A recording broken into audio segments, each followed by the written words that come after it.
workers will not work unless they There's are a paid. whole load of baubles ready to be looted.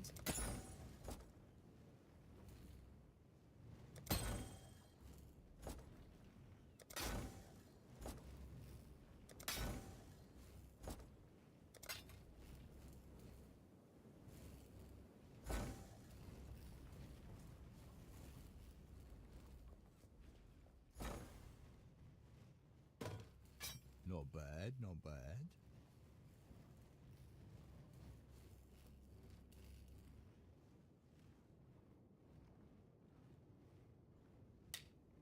Not bad, not bad. Let's make some dust. I'm on it.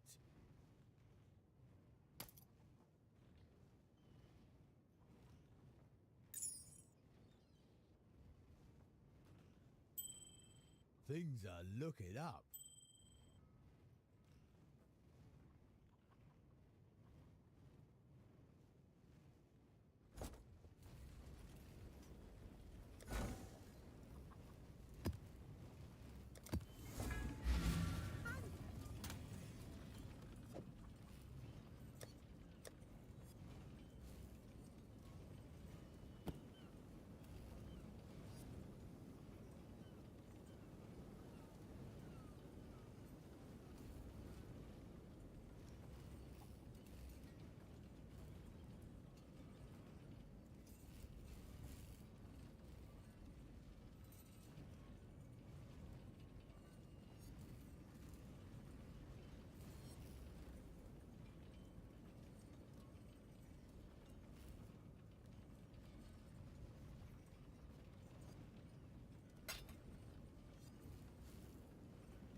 What was I thinking about just now?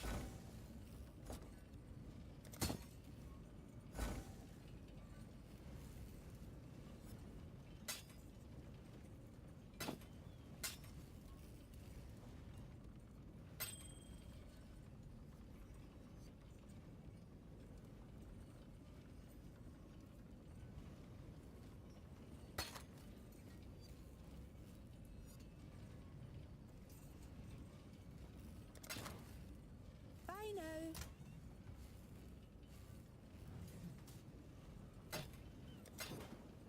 Back to work.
here. 아,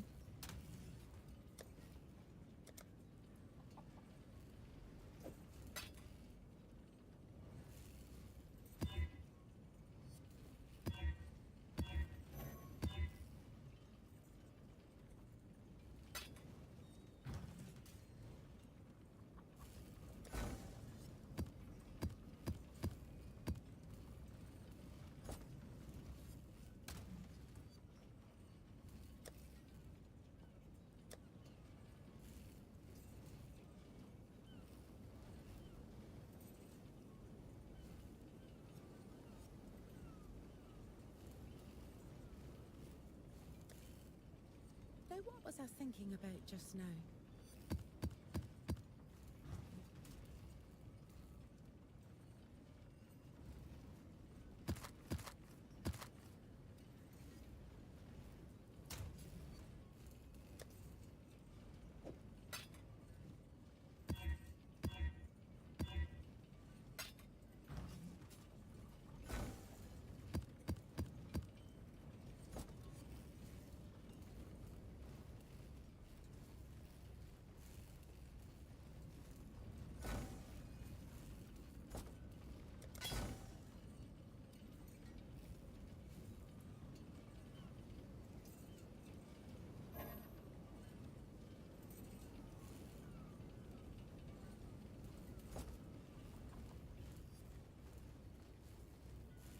Oh, good. When I'm ready and not before.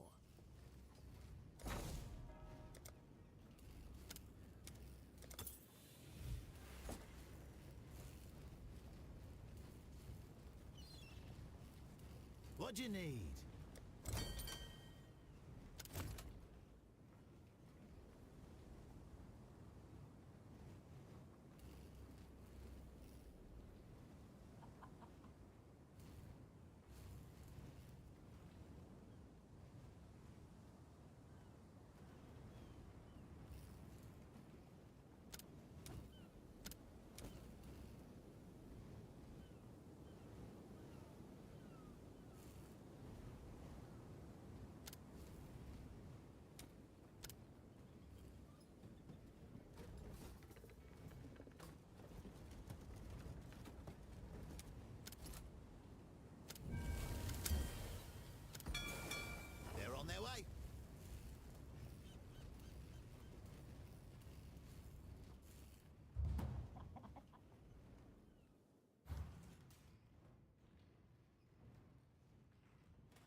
Ahoy there.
The Atlas twists all fates.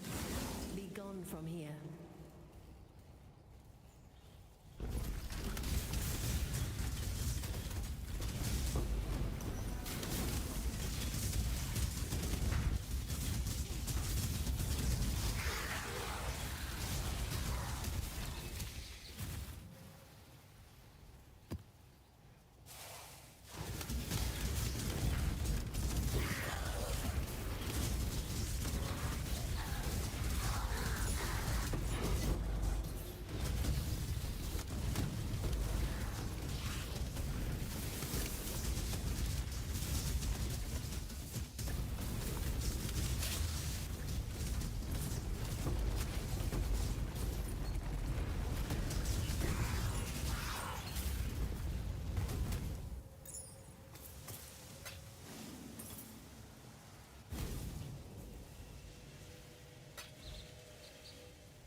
Advance!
Too much clutter.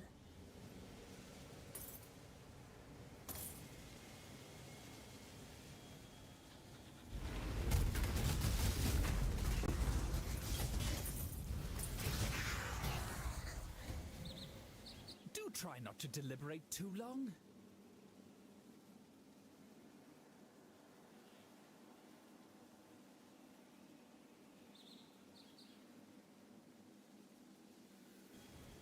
Retrieve! The last recourse of the cow.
Too much clutter.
Slayer, good day.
Hail, Godslayer.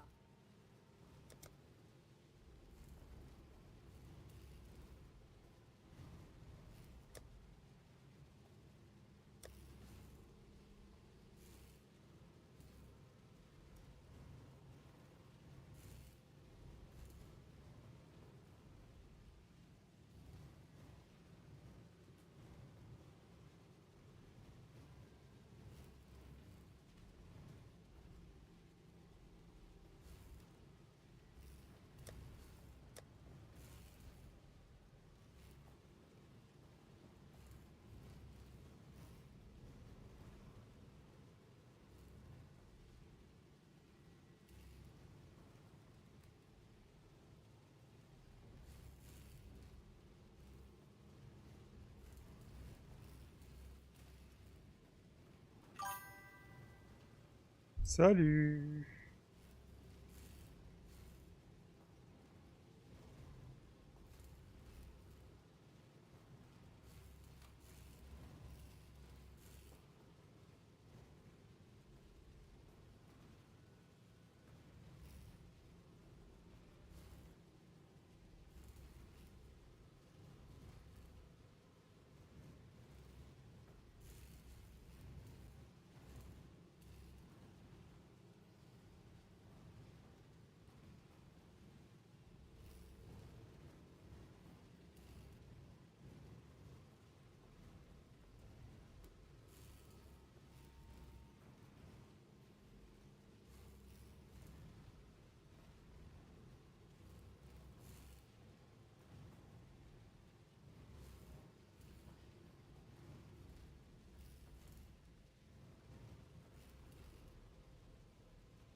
Godslayer. Good day. Ah,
Blessings.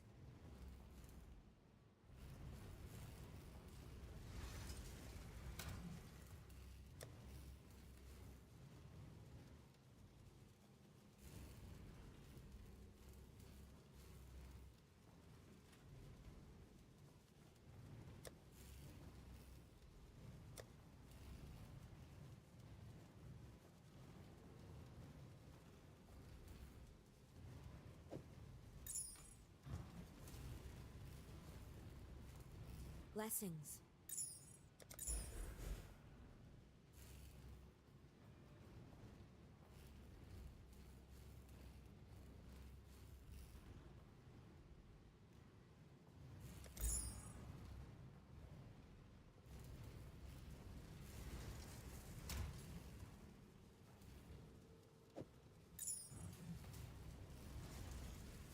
Ahoy there.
Ah, d'accord. Bah, pareillement ici. Pareillement ici. Il a pris toute la journée.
Pareil, là il fait bon et puis aujourd'hui on a même le Xbox Showcase donc ça va être génial. Hmm.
pas, et pour l'instant j'en ai un peu besoin. On essaie de faire ça, et là, ce qu'ils disent.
You cannot master the Atlas. No one can.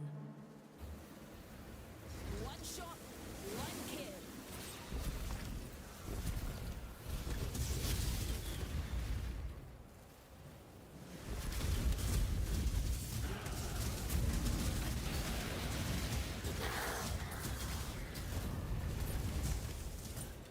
Did House Kayaksen send you? No? Everything's gone.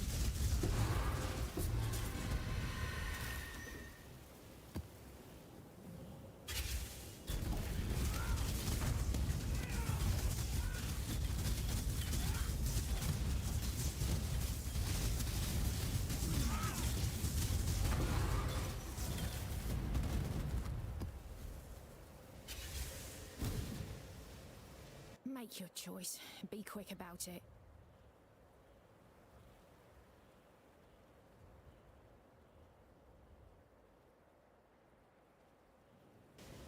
Keep walking. Your life will leave no trace.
Hmm.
Make your damn choice.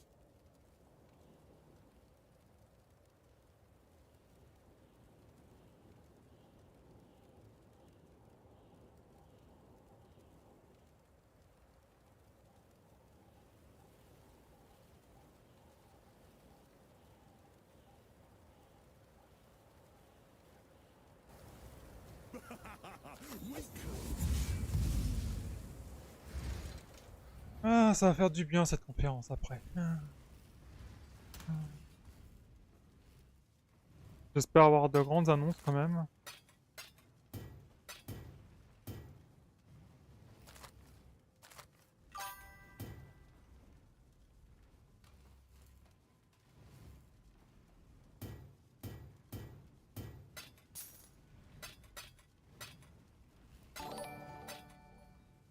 Bienvenue.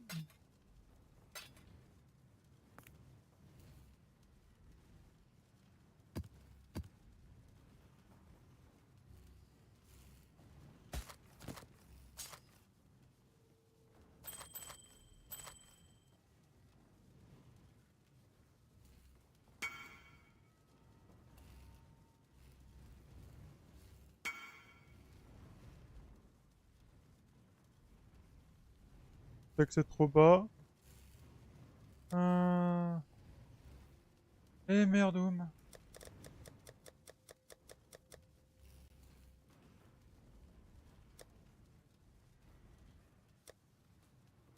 Voilà. Un peu comme ça. Élevé. Double. Hop. Voilà.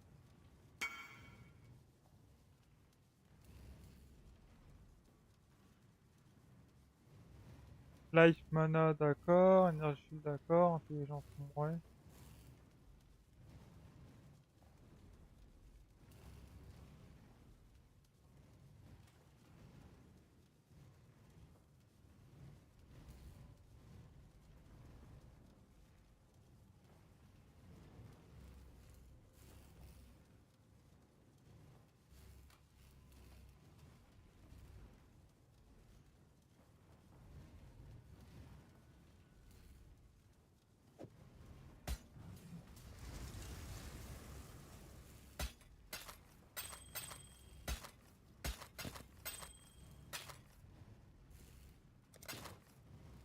Alors, puisque je suis pas obligé de faire ça en level 11, on va pas prendre de risque.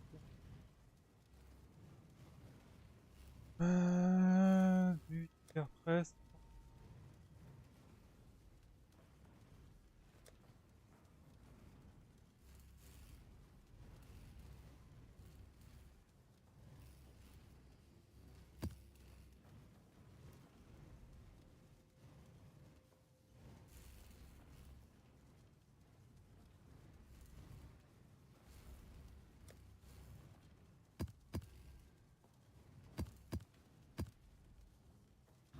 Hop.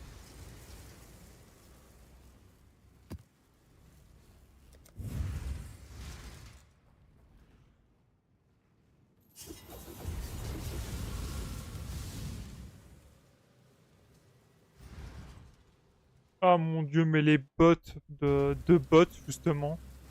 Qu'est-ce que c'est chiant.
Alchimiste, simulacrum, je veux bien.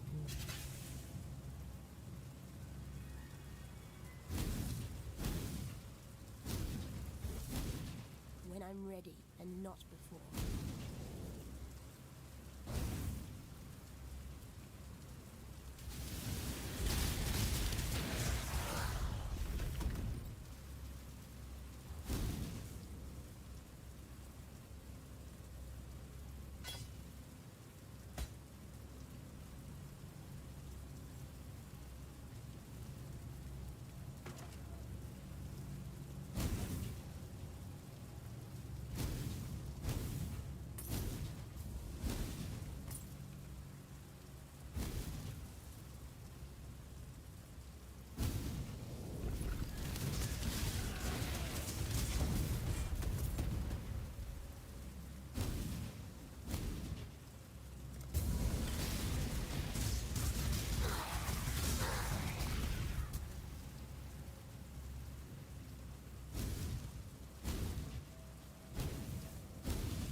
stand at a crossroads. Choose wisely.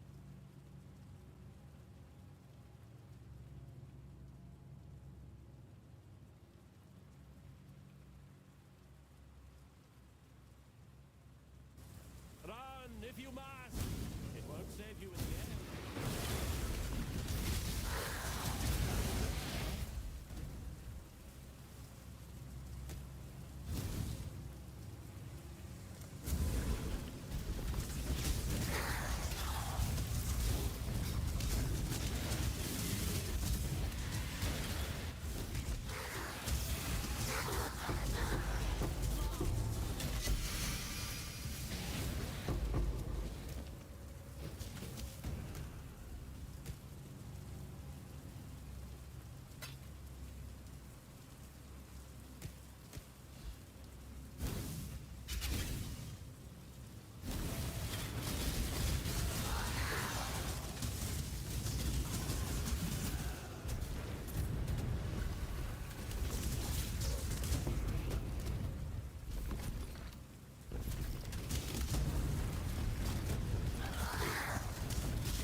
When I'm ready, and not before.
When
I'm ready and not before.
Only get one shot at this. Choose wisely.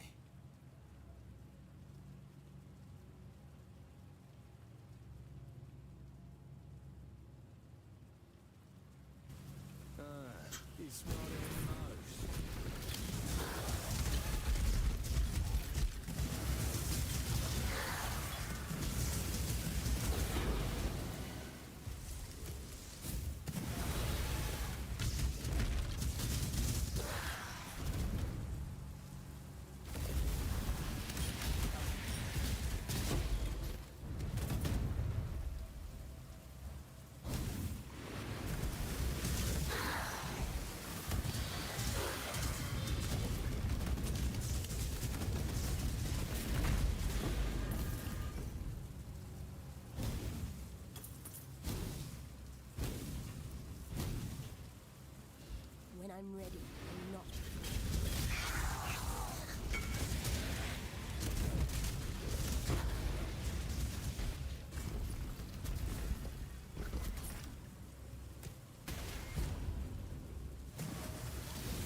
I'm ready and not before.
Let me guess. How Sazari say you to finish what they couldn't? Clumsy me. I still abide by the Trathan Code. Choose your fate.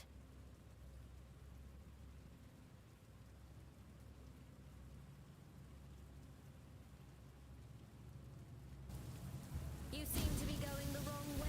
You're finished.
When I'm ready and not before.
not before.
When I'm ready, and not before.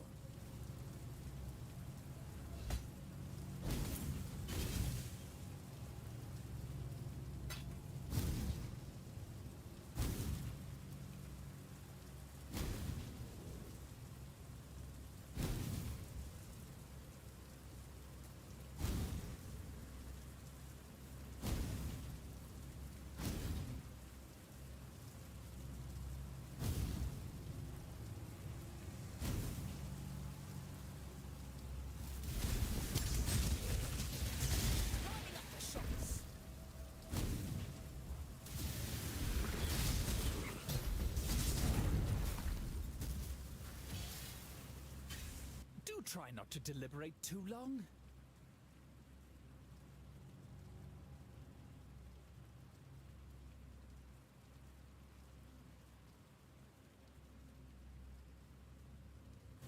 Ha! Retreat! The last recourse of the coward.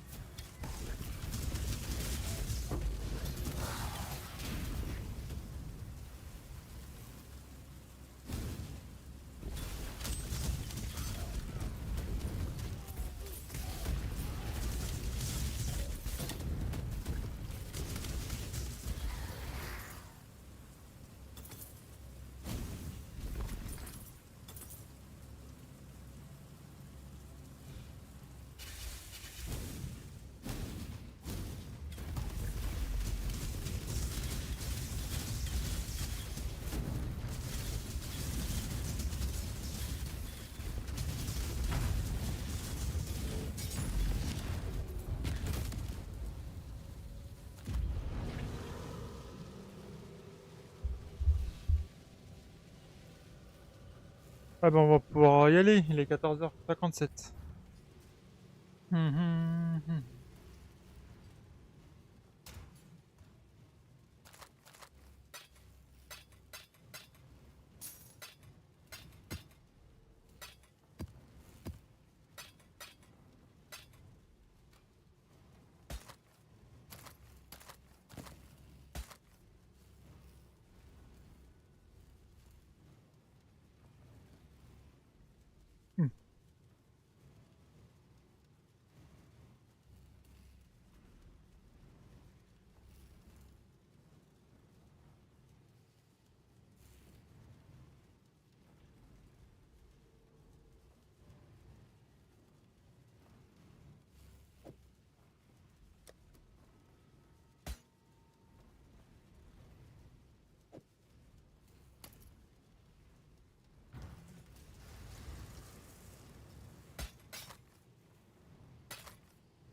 Voyons voir, avant d'y aller, je regarde mes comptes un peu.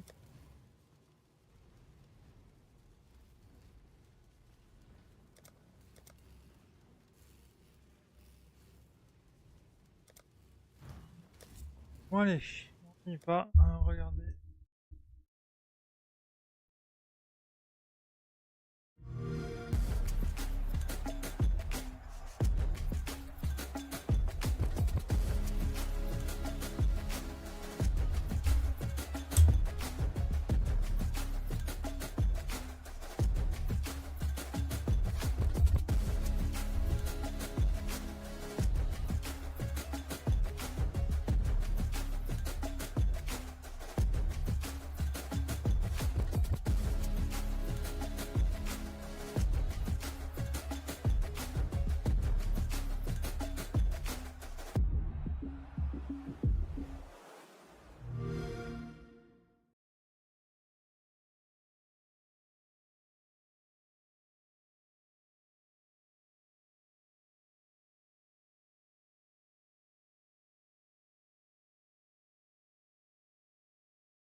Celebration of gaming. From stunning opening night live reveals and gameplay breakdowns to the Ça m'a fait biggest peur. news from the industry's best, join hundreds of thousands of fans on the ground and millions of gamers worldwide for the Ultimate Games Convention. Welcome to Xbox at Gamescom.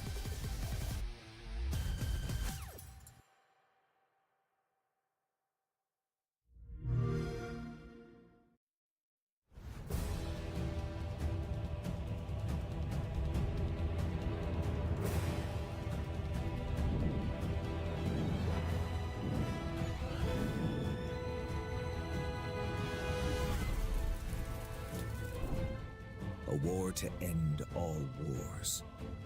A war whose victor shall rule Norzelia in her glorious entirety. Roland! Lord Wolford! There is no saving me. The future of Glenbrook lies in your hands now. You're damned right it will. I'll restore this kingdom to its rightful glory. I care only that you and the legacy of House Wolford are safe and secure. As long as I keep walking, there will always be hope. You are responsible for more than just your own life now. This battle is but the first step on the path Lord Serenoa has laid before us. Let us take this first step together and rejoice. Nothing. You are free of sin. Now behold my power. To victory! Not another step. A battle to prove which of us is more fit to rule Norzelia. A new future is before us. But first, we must carve our way through to it. Triangle stratégie sur Xbox. Hello Xbox fans and welcome to Gamescom. You just saw a trailer for Triangle Strategy from Square Enix, which you can actually play today. And that is just the tip of the iceberg because this is a huge year for Gamescom. We've got tons of great reveals, in-depth interviews, and first look gameplay presentations. I'm Benny from the Xbox On team, and we're going to make sure that you're getting wall-to-wall coverage all event long so you don't miss out on a single thing. But first, let's head inside and catch up on all those big reveals from Opening Night Live.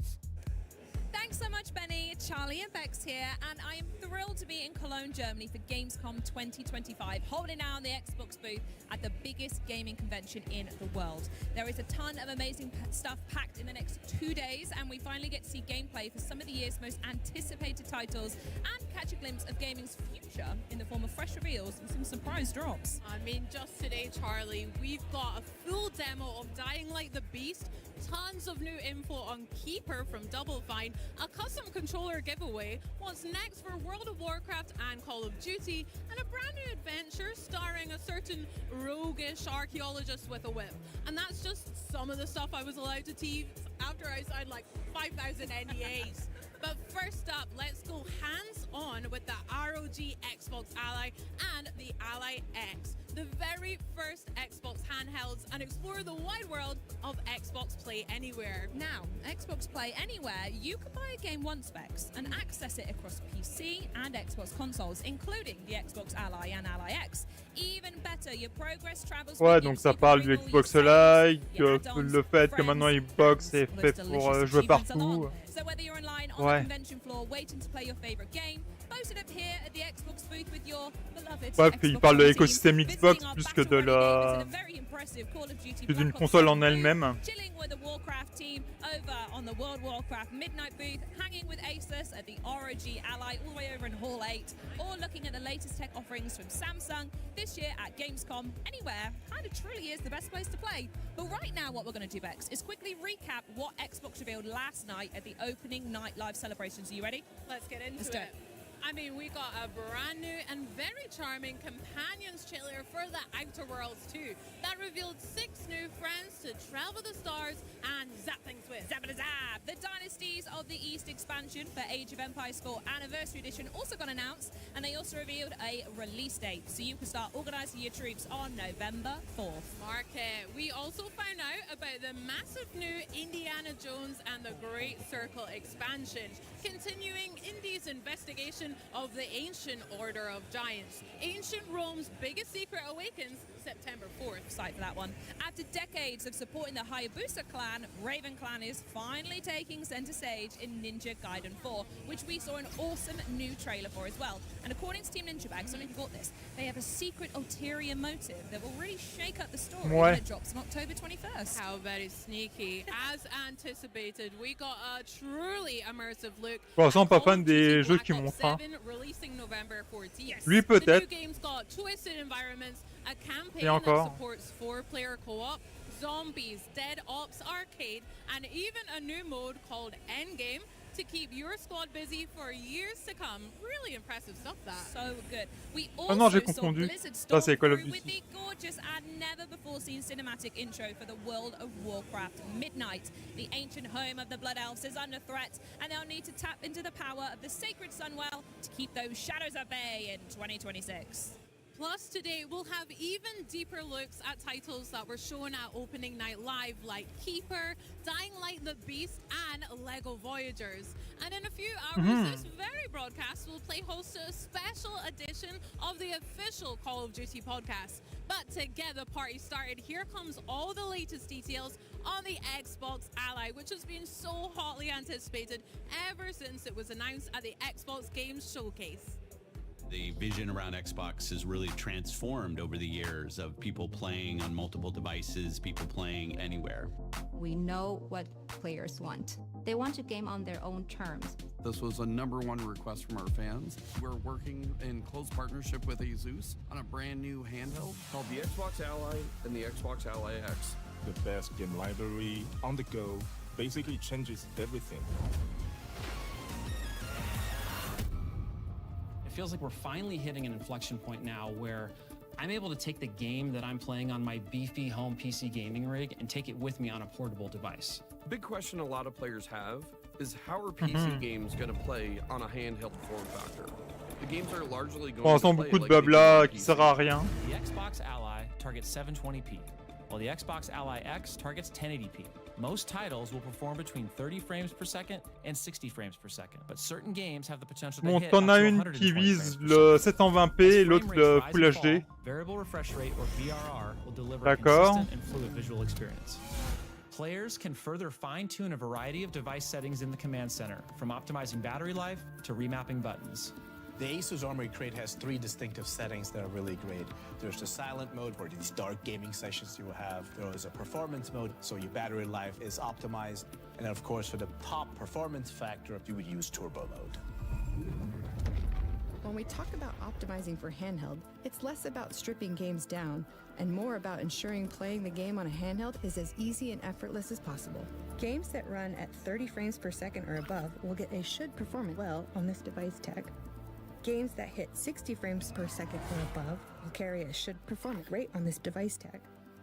Games that haven't been tested yet will have a performance check not available yet label. As more games are tested, updated, and optimized for handheld, these labels will evolve over time. This is about giving players a device with no obstacles to fun. So one example is making sure that it's going to work seamlessly with a controller. Are all menus and prompts working as intended? And are those UI elements properly Apparemment, on sized aura for même un screen? programme de détection des Another example of an performances essential pour les compatibility jeux qui feature ne is sera having pas a gamepad disponible keyboard. If a game tout de passes suite. all these checks, they're Donc, qui considered permettra de handheld savoir si son optimized and will jeu, be si votre labeled as jeu such. On the Xbox fonctionne bien home sur screen, you'll votre find a new machine. handheld optimized channel that will curate these J'ai bien titles for compris. players. We test on the Ally all the time as we're building Roblox. For a player, that means more immersion, better graphics, smoother animation. You get to play games the way they were built. If you're playing Doom the Dark Ages on the PC or the console, you expect an ultra-responsive, fast action FPS experience. On your Xbox Ally, Doom the Dark Ages will Enfin, be j'aime bien, il me parle d'immersion dans un fast petit and écran responsive as you comme expect. ça. Ah. One of the awesome things about PC is that there are so many places to get your games. We think about having this unified game library and how it can bring your entire game collection together. Any recently downloaded and played games from other Ouais, PC donc game on aura stores from Battle.net, Battle.net, the Epic Epic Games Games, Store, Ubisoft Connect, Steam, Steam, GOG GOG, Galaxy, or EA. Microsoft It'll Edge, automatically EA, finds them and will show et them l'autre your c'est game quoi? library. And right on the Xbox Armory home screen, System. under most recently played. D'accord. My most recently used game should be something that sticks with me everywhere I go, creating a unified user experience. You're going to see games you've played on Xbox. If it's a PC native game, you're going to be able to play it right there. If it's a console-only game, you're going to be able to stream it from the cloud. If you're down in your basement and you want to stream direct from your console that you've got upstairs, you're going to be able to do it. I'm able to continue to experience the worlds and characters that I love anywhere that I want to play. This is going to be awesome. Now we literally have a device that could go with you everywhere.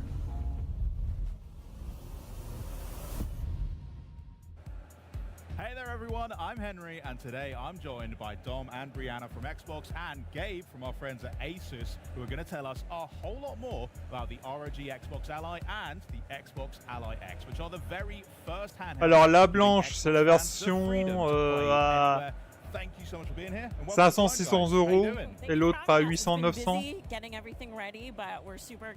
Donc la blanche elle est abordable et puis la noire c'est plus pour le luxe. I want to just grab it and have a go, but why don't you tell us, why is Xbox making a handheld right now? Handheld gaming felt like a really natural next step for Xbox. Being able to break out of the living room and play anywhere is so central to our vision of putting players at the center wherever and however you want to play. And we saw this wave of innovation happening in the handheld space from brands like Asus, and we knew that we could fuel that with so much more energy from Xbox. So when we started talking to Asus, it became apparent like how much more we could do together. We share the same obsession with our players and our devices and gaming in general.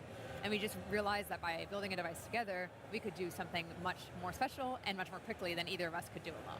And so that's what brought us to the Xbox Ally. The Xbox Ally really brings together that power of Xbox with the full freedom of Windows. That means that you can play your PC games natively from across storefronts. You can play your Xbox Play Anywhere games natively, and you can stream your console games as well. And really, this is just the beginning. Like, we have such a huge roadmap of improvements that we're going to continue building, continue delivering for our players. We're always listening to feedback, but I'm really excited for this first step. As a device, it's got a really quite unique look about it. Gabe, can you tell us a bit about the hardware design of the Ally? Absolutely. The design of the ROG Xbox Ally features natural ergonomics, comfort, and user familiarity.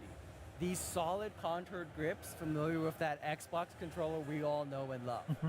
And so design starts with your hands, right?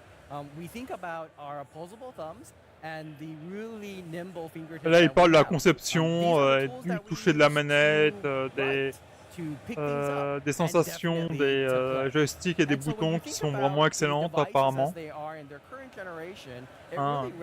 Ils diront pas le contraire non plus.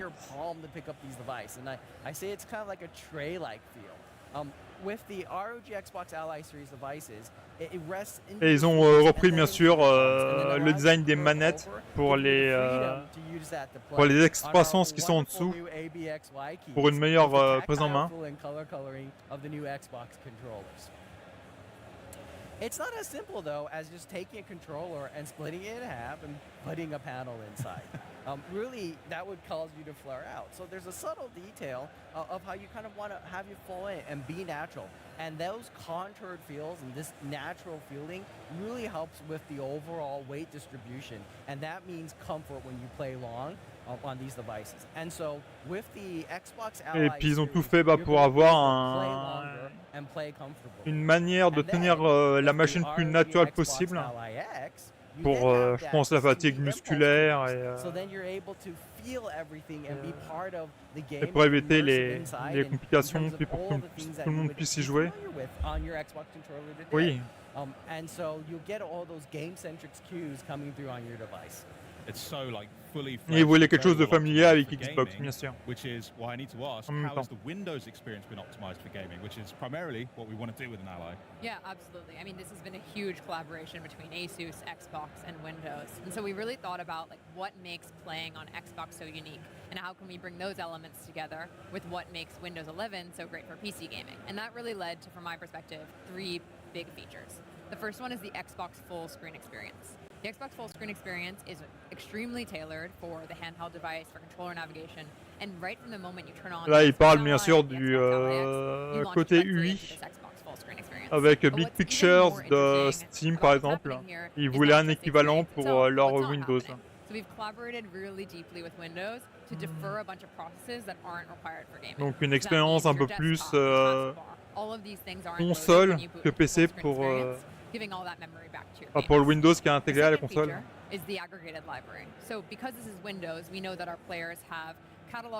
En sachant qu'on peut passer du mode Windows au mode Big Pictures par Microsoft avec un bouton. Donc c'est parce que ce qui n'est pas montré ou ce qui va être montré, c'est que les tactiles. Donc on peut se servir du doigt comme d'une souris puis naviguer dans Windows et tout. On pourra sûrement connecter un clavier souris puis l'utiliser comme un petit PC. Donc c'est pour ça peut-être qu'ils n'ont pas tout viré. From your Xbox console or your Windows PC to your Xbox Ally, just again making that really so seamless. And again, we have a huge roadmap of improvements we're working on together and with the Windows team. So it's really exciting, and I think there's going to be so much more to share, and we're always listening to feedback. But these 3 features to me like are what make the Xbox. Ah bah j'espère que c'est une erreur de traduction. Plus de 1000 grammes la console. Just a lightweight Windows primed and ready for gaming. Gabe, tell us a bit about the horsepower behind it and the partnership you've got with AMD to really make games shine. Absolutely. We're really pushing the boundaries of silicon with this device. Efficiency is the Xbox Ally superpower. These class of processors are tuned specifically for handhelds. I'm super excited to talk about what's in the Xbox Là, il Ally parle X. bien sûr It de hosts tout ce the qu'il y a à Ryzen l'intérieur, donc AI c'est-à-dire Z2 le Extreme. processeur, We've taken the le best GPU, performing processor on the market and added la NPU. RAM, That means you're ready for new frontiers in local AI qui leur fait une gaming machine while puissante, having mais the best pas efficiency possible énergivore, on these new amazing generational assez de changes mémoire. with the Z2 Extreme.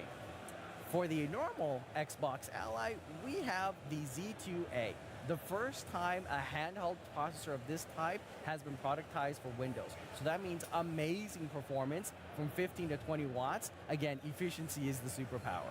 And so for that part, I would say we also can include Donc AMD optimisé fluid pour motion le frames. Windows AMD's avec un fluid faible motion frames bring wattage. smoothness and additional frames to allow you to enjoy that wonderful gameplay that's available for thousands of games and only on Windows. Lastly, I would say we're going to bring the power Donc of j'imagine AI que to pour our certains devices. jeux, ça utilise So for both directement the Xbox FSR. Ally and the Xbox Ally X, you'll be able to have Voilà, co-pilot pour économiser a encore game plus guide you can call from the Xbox de menu ressources. that assists you while you play. It's all super exciting, Brianna. I don't think Et we il y should aura keep même anyone waiting Copilot any pour longer. gaming, donc Why don't we take a c'est-à-dire look at how the l'assistant Xbox IA Ally X pour works? I think we should joueurs. get a camera in here as well so that people at home can definitely take a look. But Pas show plus me mal. how you turn on one of these things. Yeah, so one thing that's great is there's a fingerprint reader on the power button. But as Dom mentioned, we made a lot of improvements in Windows to help add gamepad navigation across the device. So I can press A to dismiss the lock screen, and I can navigate all elements that I would expect to with a gamepad. One of the features I really love is that we've added gamepad indicators to the pin pad. So if you're familiar with them on console, you'll be able to enter your pin or have your own kind of combination that you would have to put in your password quickly. You can also use directional navigation, and we really want to give the flexibility to the players of how they want to get into their gaming session. Cool. So I'm not going to peek at your pin, don't worry. No one's going to look like that. what the That's pin your is. device. I'll get my own later, don't worry. Yeah. So I'm going to quickly put in a pin for this device, and you'll boot right into the Xbox app. Cool. And what's the first thing we're kind of seeing here? Yeah, this is that Xbox full screen experience that we've talked about. So it boots directly into this experience. It's really tailored for gamepad navigation, for the handheld screen, and again, it doesn't even load those processes that aren't required for gaming. In some of our initial estimates, this shows an estimated 2 gigabytes of savings in memory, which can all go back to your games, which means faster startup times and less idle power draw. Upgrade to the Vault Edition. Ils ont même pas mis la version ultime dans leur démonstration. Bah alors. One of the buttons that we've added on this device is a library button, so you can push that and it'll take you right to your library. Dom mentioned about the aggregated library. You'll see these new indicators across the thing. So, hey, these are my games from the Game Pass entitlement. These are the ones installed from other storefronts. And we really want to make sure that when people play a game in the library, they know what save they're doing it. You might be like me and you own the same game across multiple storefronts. Your save files are so very important. guilty of that. Yeah, and so you want to make sure that when you launch your game, you know where it's coming from, and you're able to kind of get that jump back in where you expect. Amazing. Can you launch up a game for us? I'm going to let you choose.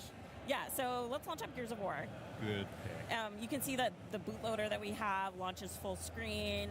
That really takes you to kind of that immersive experience, so you're not seeing those desktop elements that Dom mentioned previously. Very cool. Because there's something I use at home on my desktop, which is Game Bar. I use it to access my screenshots. I use it to access all of my friends lists, party chat. Yeah. Can we have a little look at that? How does that operate on the Ally? Yeah, so one of the main differences between the original Ally and the Xbox Ally is now there's an Xbox button on the device. And so by pressing it, you quickly bring up Game Bar. And this is the optimized view that we shipped last year called Compact Mode. That takes that same widget model that we have before that's completely extensible, but it puts it in a more streamlined, optimized form for these handheld devices. So it lets you quickly get access to device settings. Attends, donc s'il y a un truc où il y a plusieurs jeux, est-ce qu'on pourra lancer plusieurs jeux sans les recharger à nouveau? You can get access to some of those awesome AMD features as well as the Asus features that you've been known for before, to be able to navigate those and adjust those kind of performance settings on the fly. As a person who is already a multi-device user, it does instantly feel quite familiar as well. Like across my console or my PC, I'm kind of getting this very fluid and connected system. It's really nice. Yeah. So we could jump back into Gears of War, but we know this is a fully fledged Windows device. Yes. What else can you do with it? Are there other apps that can use? Comment tu peux l'avoir alors qu'elle est pas One of my favorite sortie? features is we've added a new custom task switching view. So by long pressing on the Xbox Ah button, non, you la... get this new experience where you can quickly bumper between Pas la version existing Xbox, applications, d'accord, la as version well as go to normale. Windows Desktop if you need to kind Ouais. of tweak Alors? something that you can't do easily, and it really kind of Ah, la makes it première, feel ouais. fast and fluid. Pas la version So if Xbox. you're using Discord or D'accord. getting a little hint and edge, you can D'accord, quickly d'accord. bumper between Tu m'as them fait peur. and then go back to your game really smoothly. So snappy. I absolutely love it. Dom, is there anything else you'd like to add as well to what we're seeing here? Yeah, I mean, this is really our Xbox experience reimagined for handheld gaming. Builds in collaboration with Asus, Windows, Xbox, and allows you to have that full immersion and effortless play.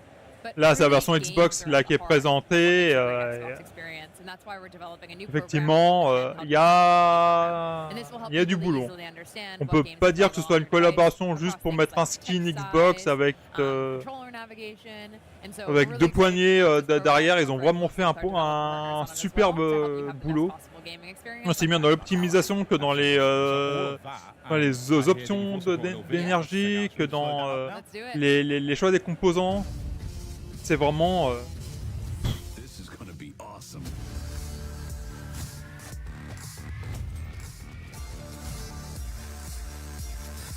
Ça, c'est un peu normal. Hein.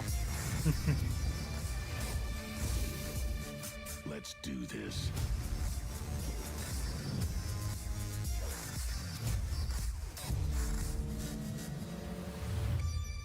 En sachant qu'on a une version qui est faite pour le 720p 120 fps et l'autre pour le Full HD, donc 1080p à 120 fps.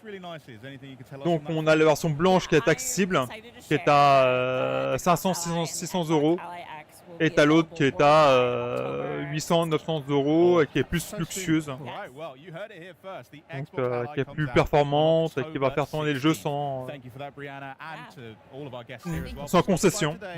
But coming up next, stick around for the latest on Rogue, Prince of Persia, and so much more as Oui. Xbox at Gamescom 2025 continues.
J'ai du mal quand même à reconnaître Prince of Persia. Hein.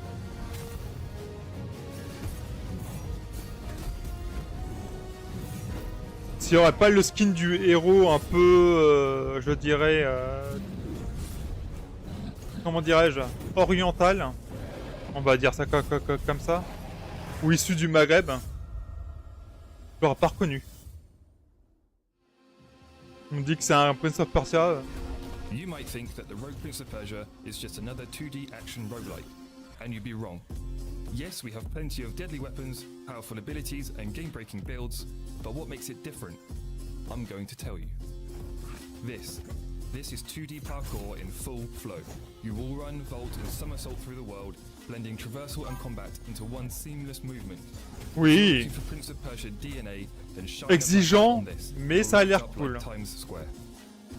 And that wall run, that is the first of its kind in the 2D game. Every fight is a chance to move with style. You're not just swinging a sword, you're fighting with everything. Kick enemies into traps or into each other. Vault to dodge attacks. Wall run over hazards. Dive to stun. Boot rocks and arrows into the faces of your foes. It's like playing a Jackie Chan movie as the Prince of Persia. This is acrobatic and environmental combat that rewards creativity and looks damn good doing. Tu peux jouer avec des décors puis les envoyer sur des circulaires, dans les pieux. Tu peux leur envoyer plein d'objets des décors, c'est bien ça. Discovering how to save key characters and family members and bringing them to the Oasis outside of the time loop to unlock new biomes, items and story beats. Only by exploring the entire city, from the depths of the mines to the top of the lighthouse, will you find the one path that will give you the chance to change the fate of Persia. And the soundtrack? Woo! An unheard of combination of traditional Persian instruments fused with modern trap. It drives you forward. Every run has a rhythm, every fight has a beat, and we guarantee you'll be listening to it when you're not even playing. So there you have it. The Rogue Prince of Persia offers a unique combination of 2D wall running, environmental combat, a branching narrative, and a pulsating soundtrack, on top of all the usual. Donc pour pas te dire de sottises. This is a roguelike voilà. with rhythm, flow, and style.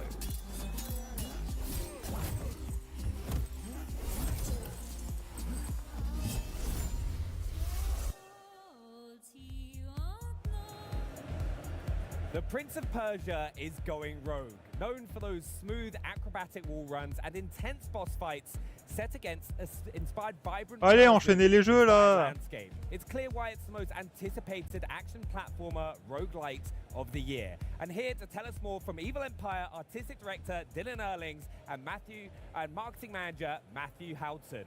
Gentlemen, welcome. Now, from first thing, thanks so much for joining us. And I've got to ask, was that, from what we saw in the back of that trailer, did I see what I think I saw?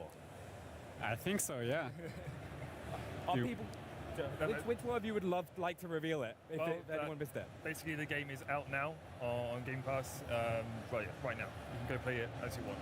Right, amazing. And also, like, for those that don't know as well, this game reinvents a classic franchise, and in the past, you've worked on. C'est vrai que c'est celui. Alors, la jeune génération connaît Prince of Persia grâce à l'adaptation en plateforme.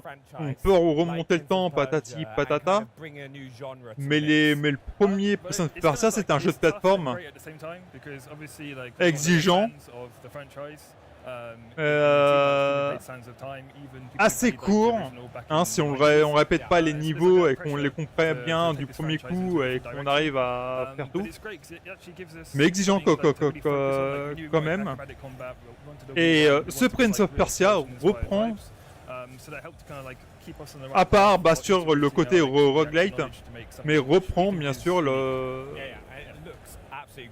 ce qui était le premier, un jeu de plateforme en 2D. Et c'était un retour aux sources, quoi. Et c'est vraiment excellent. Ce retour aux sources en 2D, mais avec un graphisme dessin animé, avec limite de la 2D 5D. Non, de la 2,5D, pardon. Traversal into combat and back again, and there's also like a branching narrative behind that as well. Yeah, nice. And also, you've had early access for a bit now, and you've been asking for loads of feedback from players. What's been some of the ones that has like kind of been the most surprising or inspired bits of feedback that you've taken on board? Well, we've gotten tons of feedback from players, especially from the guys we have on Discord. We have like a very supportive and dedicated community of players there, and it's almost day-to-day talking with them. It's like they are part of the team, so we just work with them as if they were part of the development, you know. And so one guy, Opelit, he's making the wiki for the game, and it's super detailed, even Je rigole parce que franchement ça se sent qu'il est français. The studio, you know. These guys, they know the game by heart, and so mais ils se débrouillent bien. It's so cool to work with them. And another one called Andrew is a super fan, and a good anecdote is that he had a baby during the production of the game. Yeah. And so we celebrated it. Bon, bah là, il parle, ouais, que c'est que le premier Prince of Persia est un jeu de leur enfance, et qu'avec les collègues, ils en ont parlé, et que ça fait plaisir de développer un jeu Prince of Persia, quoi. Ça m'étonne pour son âge quand même, hein.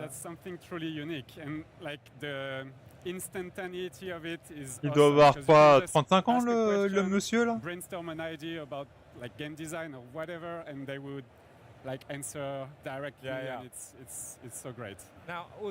Moi j'ai connu parce que j'ai plus de 40 ans. Voilà, et forcément j'avais des PC comme des Amstrad et tout qui m'ont permis d'y jouer. Mais...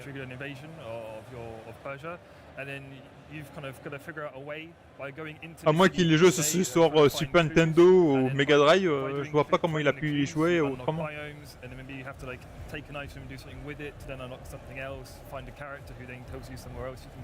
So it's basically kind of like a puzzle in real time as you go through each run to find the one true way to finally save Persia and rectify your mistake. And like you said about clues, right? Something that we will expect. Hidden elements in a game. Are there some of those for us to find? Yeah, there's definitely hidden rooms where, you know, like you'll find characters. Oh mais c'est génial ça, tu peux limite te foutre de l'otage entre guillemets puis faire ta route pour avoir de l'avance. Ah ouais. I love the old games as well. And players being like one of the most things as well when you look at the game first of all. Ça c'est appréciable. It is visually stunning, the comic book style and like. Il y en a qui auraient loqué la progression par rapport à l'otage. Tu dois absolument suivre. For sure. So we wanted the game to have a unique look, like something that would not have been made before. And so since it's a very 2D game, we wanted to embrace that aspect and have something very graphic with these patterns, the borders and everything is... So it's inspired by the Persian miniatures, which are art from like back in the days in the ancient Persia. And this would be very graphical images painted by hand. And so we tried to incorporate some of these elements in the... J'aime bien Ancient Persia. And the other inspiration is the French comic book. Ouais, l'ancien jeu quoi. Donc de s'inspirer quand même de l'ancien jeu pour construire, oui. Because in the art team we are big comic book lovers, and because we wanted to be super like innovative, we used Moebius as a reference because nobody does that in the games. No, yeah, but he's a great artist, so he was one of the main reference. And also, you mentioned Discord earlier as well. Have you like taken any fan-inspired feedback on some of the art that you've used in the game? For sure. We had some fun contests on the Discord. And so, for example, we had a skin contest at some point, and player would like draw whatever crazy type of prince costume. And so we had like a voting for the favorite skins. Ah d'accord. Donc ils ont organisé un concours Discord pour coloriser le personnage pour. I can already see though how much you kind of work with your community already, and if there's anyone else who wants to get involved, are they able to do that as well? You mean the players? Yeah, like the players can get involved to give feedback. Yeah, for sure. Like in the game design, we changed tons of stuff. Like for instance, we have this medallion system. Which in the beginning was maybe mais tu connais pas des jeux plus anciens ou d'autres? Make it simpler to understand, but also more fun to like right when you play, you understand how it works. So we iterated a lot of. Ah bah voilà, t'as quand même un passif de jeu quand même autre que Path of Exile.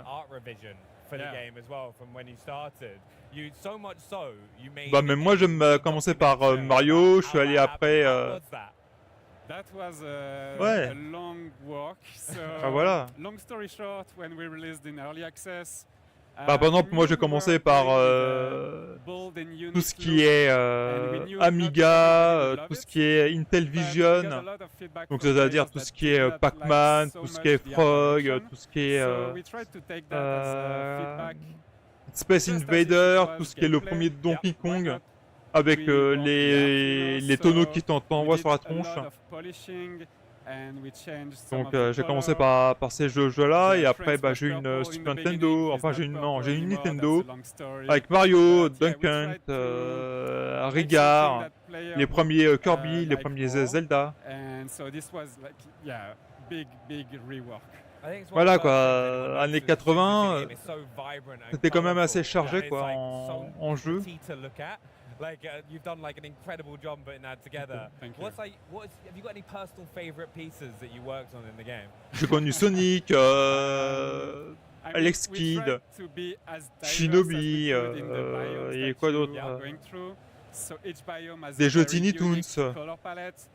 I think the final one, the Palace, the one that's going to be Voilà, released quoi. in the 1.0, is the best one because it's the last one that we made, and we put a lot of love in this because it's the final objective of the game, and it's really nice, I think. I think we've also, you talked about all the different biomes that are available. We've got to talk, how do you work on C'est génial. making those beautiful backgrounds that you kind of interact with, and then the kind of the combat gameplay? Because it must be kind of difficult to manage. 2017 quand même. For sure, because the gameplay is very fast-paced, and the traversal is challenging. So you have to be able to read everything very quickly. So we try to have something that is very simple, yet tells a story. So whenever we can, we have rooms in the game that tell like environmental storytelling, but it's not during the combat phases. So it's Et j'imagine, qu'est-ce qui te fait pas comment dirais-je? Oh, nice. So especially, is it like clear when there's like a hidden room or something like that? Est-ce que ça a un souci d'argent pour que tu puisses Ouais, d'accord. Donc mais ton PC normal, c'est à ratour. Tu comptes en faire quelque chose ou alors c'est juste pour internet, voir 2-3 sites et machin chose. Tu t'en sers pourquoi? That's a tough question. I mean, I talked about the Parce que c'est dommage de la laisser. These two, like Ah d'accord. miniatures and the French comic book, we tried to combine that into a unique look that, when you see it as a thumbnail, you instantly recognize it, and it's almost as if it was taken out of a picture book. I mean, that was the objective, and yeah, we tried to embrace the graphical aspect of it and be very stylized. Yes, it's like I see at any moment you look at it, it's like always bright and popping out. Yeah. It's like a thumbnail. Very colourful, Yeah. I've got to say though, for people who are hopping on for the first time, and we mentioned it a little bit earlier, but they're hopping on from, haven't played early access, and they're hopping on to Rogue Prince of Persia, what kind of experience can they expect to play? Because it's challenging, it's beautiful, it's vibrant. There's a lot more depth to the game. Ah, c'est pas mal. Yeah, I think c'est pas mal. Yeah, expect to be challenged, but it's easy once you get it in your hands and you can feel like doing a wall run and swinging off a pole. Oui, il est pas mal. Il est pas mal. Super satisfying. So just be prepared for like acrobatic combat. Use all your moves, like we said in the deep dive trailer. Like it's like playing a Jackie Chan movie. You're just like you're kicking someone, you're blocking something, and then you're jumping around. Moi, sur mon PC que j'ai actuellement, j'ai quoi? J'ai un AMD Ryzen 5 3600, Nvidia RTX 3060 Ti. J'ai 500 Go de SSD et un autre disque dur de 500 et 32 Go de RAM. Donc ça va. You can start sharpening your platforming skills and and scimitars right now. And remember, the Rogue Prince of Persia is available today. And in case you're buzzing for even more 2D fighting action, here comes a trailer that's a little less reflex and a little more tactical. Then we'll be back to check out all that's new in Grounded 2. Don't go anywhere. This is Xbox at Gamescom. My turn. You asked for this.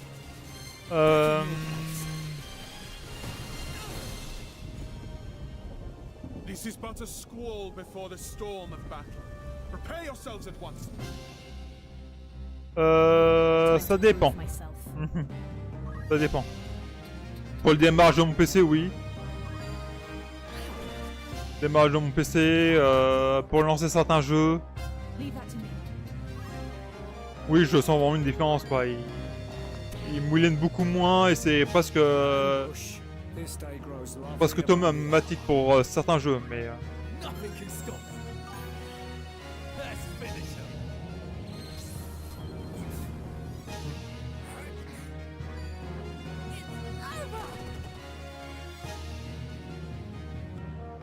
On my honor. A good choice. This will suffice. Feel my wrath. Embrace inevitable end. Judgment blade. Bring sinners to account. Fight Ah, Final Fantasy Tactics Ivalice Chronicles.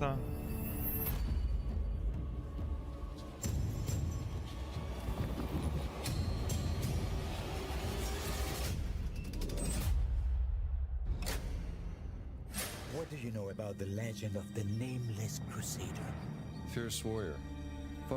Non, j'ai une 2060. Non, j'ai une 3060. Pas une 3070.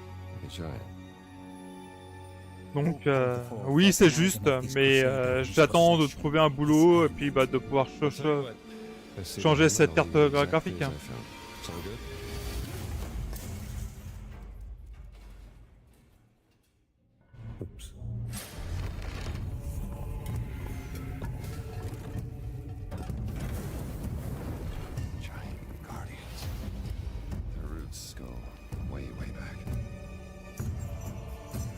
By the Mithras cult. I can't believe you dare to investigate this. It's impressive for a snake.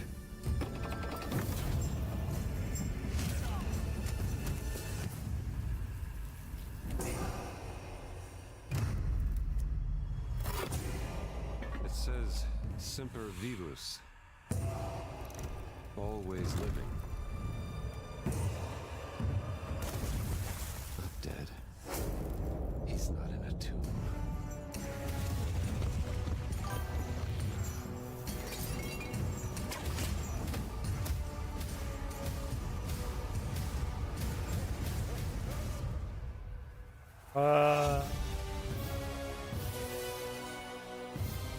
Tu m'étonnes que ça sert que pour internet avec une telle config.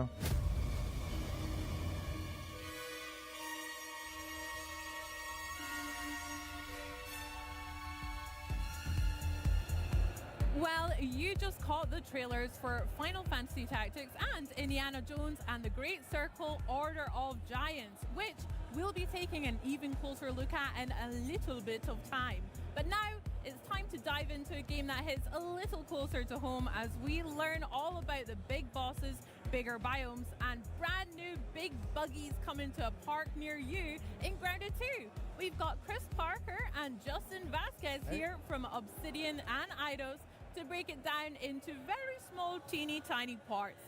I mean, they say good things come in small packages, so thank you so much for helping me unwrap these presents. Ah, on va parler de Wounded. We're well. Thank you for having us here. We're very excited to be here to talk about the game. Yeah, doing great. Super excited to be here. I'm honestly so excited to gush all about the fun I've been having in Grounded 2. Maman, j'ai rétréci les gosses, mais version survie. Et avec une dose d'arachnophobie, hein. We're so blessed to have such an amazing community around Grounded 2. Everyone just reacted so well. Une minute avec ce PC pour charger Pass of Exile. Une minute pour chercher les maps. The game in players' hands now. Everything that they're doing with it. All the fun they're having with buggies, all the fun Ok, they're having in the park, je comprends pourquoi that tu as pris un portable meilleur great que... feedback we're getting. It's just getting us super excited and really focus on how we can make the best Grounded 2 possible with our community. I love that. Chris, have you been having a good time with it as well? Yeah, I'm just so excited about how well it's been received, because you know, when you're making a game, you have this passion, you have this joy, you really want it to be something that the community is going to love, and they already love Grounded 1, right? So much passion there. N'empêche, c'est une dinguerie, hein, Obsidian, cette année. Ils ont sorti 4 jeux. Exactly. You know, you can hope, but until they've actually sort of tasted that, Ils ont sorti 4 jeux cette année. People are super excited about it. They have tons of stuff to say and tons of great ideas. Void, Grounded, The Outer World et puis l'autre dont je m'en souviens plus. Je suis désolé, mais oui, ils ont sorti 4 jeux. Quoi. Mon Dieu. And how has community feedback helped improve and expand that kind of area of the game for you guys? That's a really good question. For us, the buggies were such an important feature to bring to life because it was the #1 requested feature from Grounded 1. Yeah.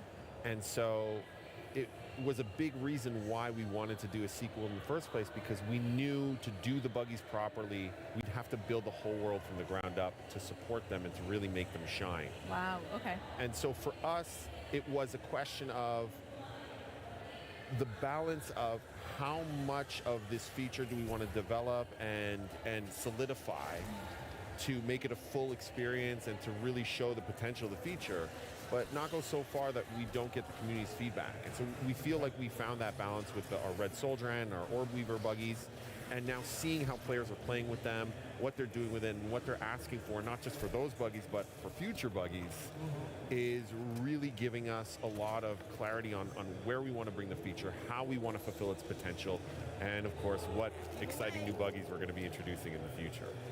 Yeah, there's so many aspects to buggies. Like Justin said, we kind of went for the minimum approach and said, let's see what the community has to say about these. We have all of our own ideas that we're like, these are great ideas, but let's see what the community says first, and then we can kind of hone in on that stuff and help that really guide the future of buggies, whether that be with customization or progression, or even what sort of new buggies we might introduce in the world. And what's been really great is seeing everybody's feedback. A lot of it is very much in line with where we wanted to go. Absolutely in line. Yeah. It's all stuff, almost all of it's been stuff that we've talked about. Yeah. Like, and it's great to see that, and especially, you know, we look at what the community feedback says, and our community guys like put it all together, and we can't. Faut vraiment pas être phobique hein, pour jouer à ce jeu. Hein. Des insectes, des araignées, on est tout petit. Yes, that's what we want to do.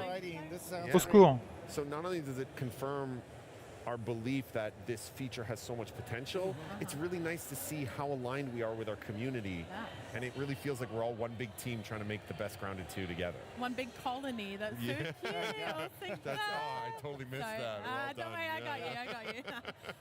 My buggy is called Ant McPartlin. It's a Red Soldier ant. I haven't got to Orb Weaver just yet. We're taking our time, which is a very UK insular joke, but that is fine for you. But have you guys got any buggy names that you're particularly proud of? Any good puns that you've heard? I've got one up my sleeve. You, Chris?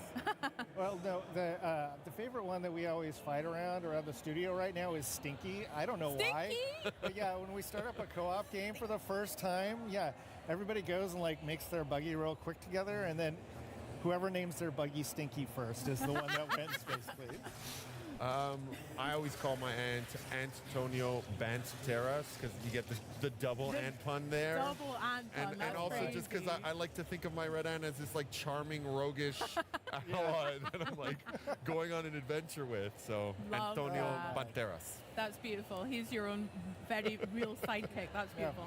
We have another first in Grounded 2 with our classes. So, I mean, we were chatting a little bit behind the scenes about, I've been loving the mage class personally, but what has been the most exciting developments from either seeing a lot of players get to grips with these classes or from the team themselves?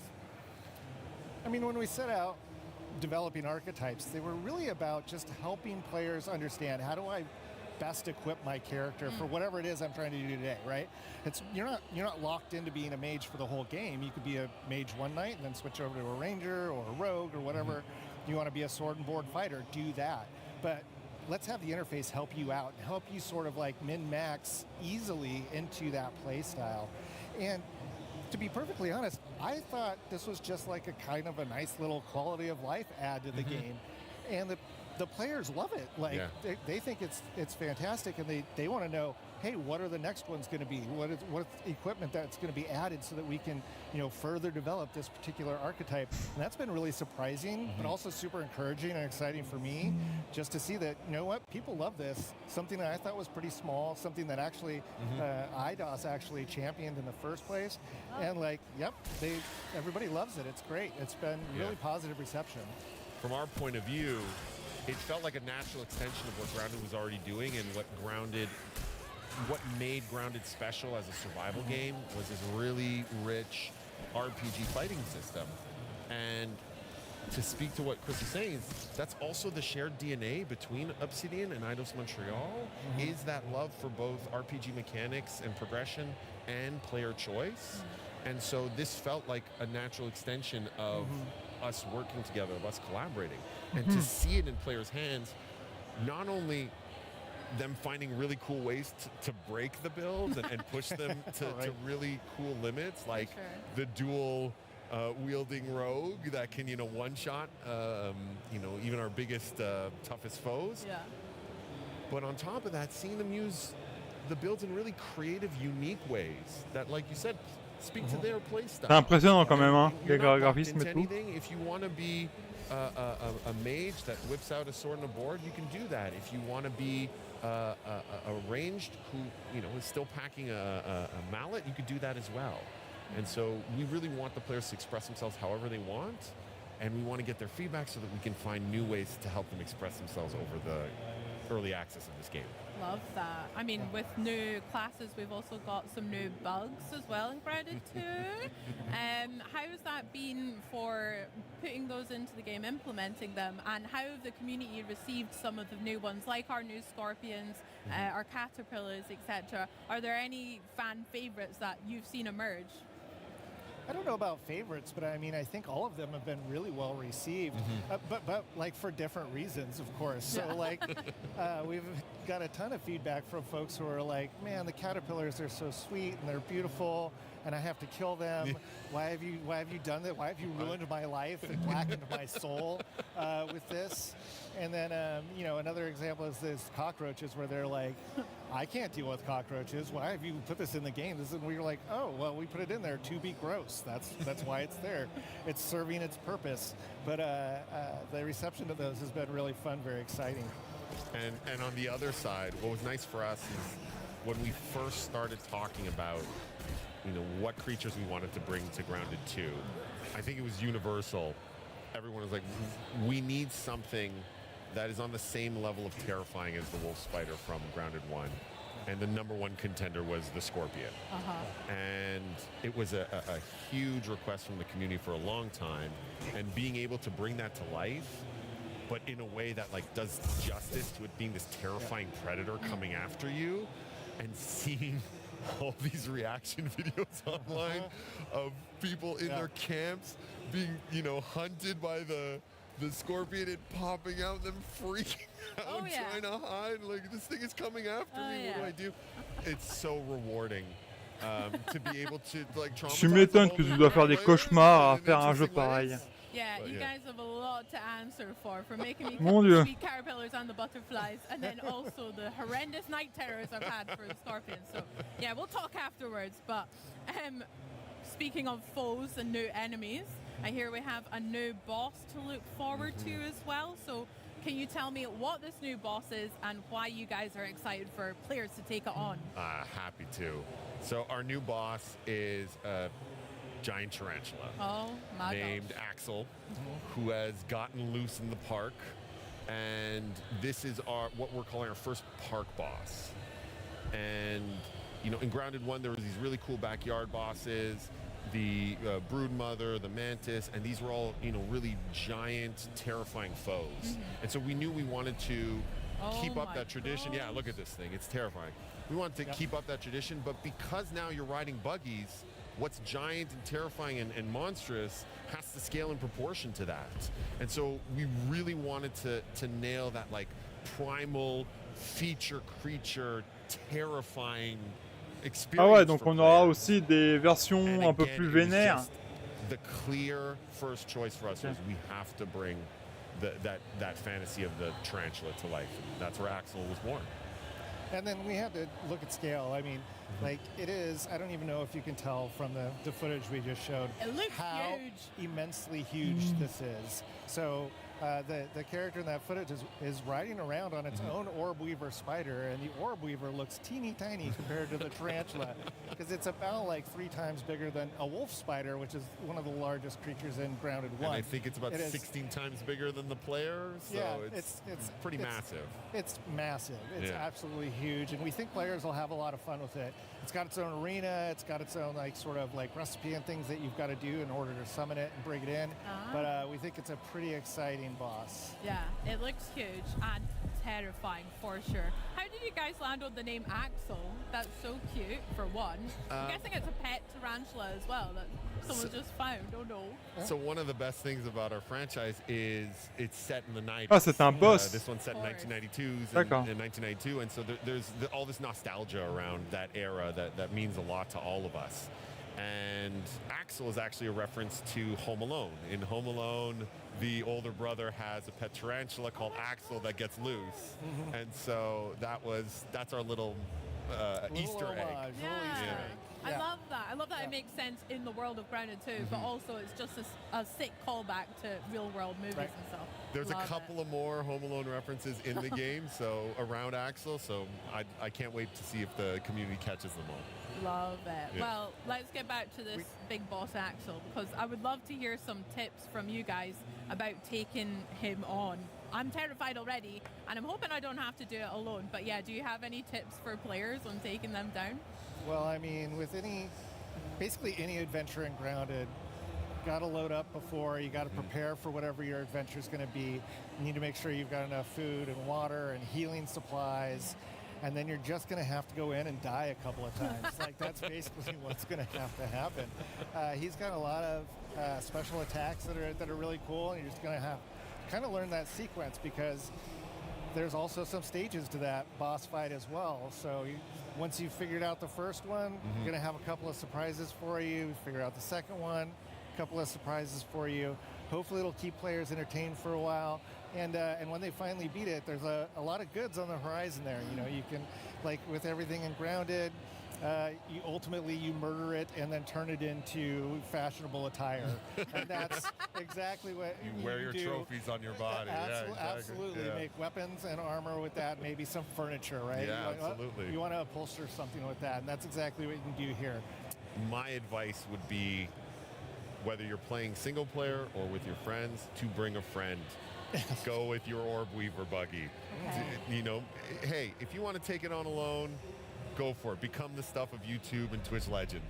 But if you want to, try to survive, bring your Orb Weaver buggy. It will come in handy immensely. The fight was designed with that in mind, and we had a lot of fun figuring out, okay, what makes fighting a giant creature on another giant creature a fun and unique experience.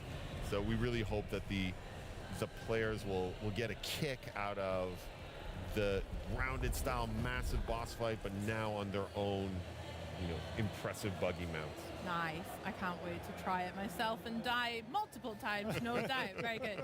And Parker, you mentioned that there's some, obviously our favorite thing about Grounded is getting the loot. My favorite thing is going and analyzing everything, breaking it down. Can you tell us a little bit about the spoils that we can expect from the tarantula? Is there going to be some pieces in particular? Absolutely. So a couple that spring to mind is there is an absolutely, as you would expect, massive bow that you can craft. It's sort of ridiculously large, but that's what makes it sort of charming, is that like you made it out of the biggest creature that's been in the yard so far, so it is ridiculously large. You can make yourself a new fancy chest to adorn your base that holds a little bit more stuff, as I recall correctly. Correct. And is of course again fashioned out of axle pieces. You can even make yourself a cool little throne. There's all kinds of stuff you can do. So That's the one that I'm most in love with, and I can't wait to see how the community reacts to that, because significantly impressive throne for a significantly impressive boss. Yeah, big Spider King throne. That sounds great. I can't wait to see it. I hope it's fuzzy as well. The colors on it look so sick. I mean, I'm imagining your guys' offices are kind of just, do you just have tarantulas kind of like lying around, or any bugs and stuff? Like, that would be terrifying. Our art director makes these massive, mood boards whenever we have a new insect. It's just like a wall of terrors. And we're like, okay, which of these is the most interesting terror to bring to life? And so when we were working on Axel, it was just all of these different tarantulas, and we're looking at them going, I didn't even know tarantulas came in those colors. Yeah. Your dreams must be haunted, but no. Also, on top of the new boss and the new tarantula, I hear we've got a new biome on the horizon as well for winter. Could you tell me a little bit about what we can expect to explore there? Absolutely. For our winter update, we're going to be introducing our first new biome in the park. It's our garden biome. And what's really exciting about it is that the park allows us to explore areas that are really a good mix of human crafted, handcrafted areas, as well as the more natural, organic areas. And so the idea of a Ils community peuvent pas enchaîner garden là. was very Bla appealing bla for bla bla exactly bla that bla. reason. And so we get to see, our pumpkin patch or a vegetable garden M'endors, moi. or a greenhouse. These all feel very organic and very wild and very grounded, but have this new layer to it of, no, this was carefully cultivated by humans to be laid out in a specific way. And so that gives us the opportunity to do things from a level design and experience design wise that couldn't be done in Grounded 1, can only be done because of the park. Chris, did you want to? Yeah, no, 100%. You pretty much nailed everything there. I'm just super excited about running around amongst giant pumpkins. The greenhouse gives us the opportunity to make a very humid environment, which is something that we have not had before. I think we have with the vegetable garden, we're doing some interesting things there that almost turn it into sort of like a hedge maze experience. Like, there's a lot of things that we're doing that I think are really fun, and and this was all sort of planned in our heads, at least loosely, from the beginning, where let's nail all the foundational stuff with our first early access release and make sure that all of those pieces are there, and then we can do some more experimental stuff. And so when we get to, after we have the tarantula update in the fall, our winter update is going to be this first big one where we've got some new biomes and a lot of new stuff, new insects, of course, more equipment, all kinds of things on the horizon that we're really geeked up about. Heck yeah, lots to look forward to there then. Yeah. Oh my gosh. Well, is there anything else that you want to share with us just now, right around the corner for Grounded 2, that we can look forward to? Well, I think there's two things. If you look at a roadmap, you can see that with the garden biome, we'll be introducing our first new buggy, which is the Ladybug. And so we're very excited about that. We think she's going to bring something unique and fun to the players. And, in general, if the community wants to get excited about what it is that we're doing, the roadmap is a good place to go check out everything we have in mind. And, we want to hear people's feedback. We want them to join us. We want them to help sort of help mold what it is that we're planning to do right now. Like right now, we have a very loose idea of all the things that we think would be super exciting, that would be great to add into the game. But you know what? This is a journey that we want to take with the community. And so, our roadmap is our sharing. This is what we think right now. We want you to come now share with us what you think would be cool and exciting and great for Grounded 2. I love that. I mean, I'm really excited to think of some new names, I guess, for this Ladybird mount as well. If you guys had to have one in real life, what do you think you would have for a real life buggy? A Red Soldier and the Orb Weaver, or the new Ladybird? I would definitely take the Red Ant Soldier. The reason why is at least right now, it can kind of do everything, which is fantastic. It can harvest, it can build, it can fight, it goes really fast. It seems really cute when I pet it, even though it's terrifying. So like everything about it is like really great. Like Orb Weaver's cool too, but it's still maybe a little too terrifying for me. You don't see that parking that in your driveway anytime soon. I'm still not down with that.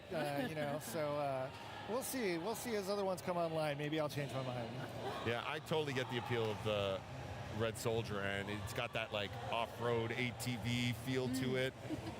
That dirt bike that you can kind of take out anywhere. Yeah. But if I'm honest, right now I'm leaning towards the Ladybug. Maybe it's because it's new and exciting, but honestly, because as a player of Grounded 1, that was the one that I wanted to ride the most, and often would, just by jumping on it and letting me carry around. I fantasize about riding this wild creature around the backyard. And so being able to bring that to life in the park, it not gonna lie, it's super satisfying. Oh, and so nice. Can't wait for the community to get that dream come true. I bet. Oh, well, I mean, we've spoken a lot about community, and it just feels like so clear you guys are so synced up with them. You're listening to the players all the time, but how has both of your teams kind of created tools for players of Grounded 2 to be part of this collaboration, or how can people watching at home kind of get involved with the feedback process too? Yeah, I mean, we're up on pretty much every social media platform out there. The primary one is Discord. The Grounded game is up on Discord, and we have a great community up there.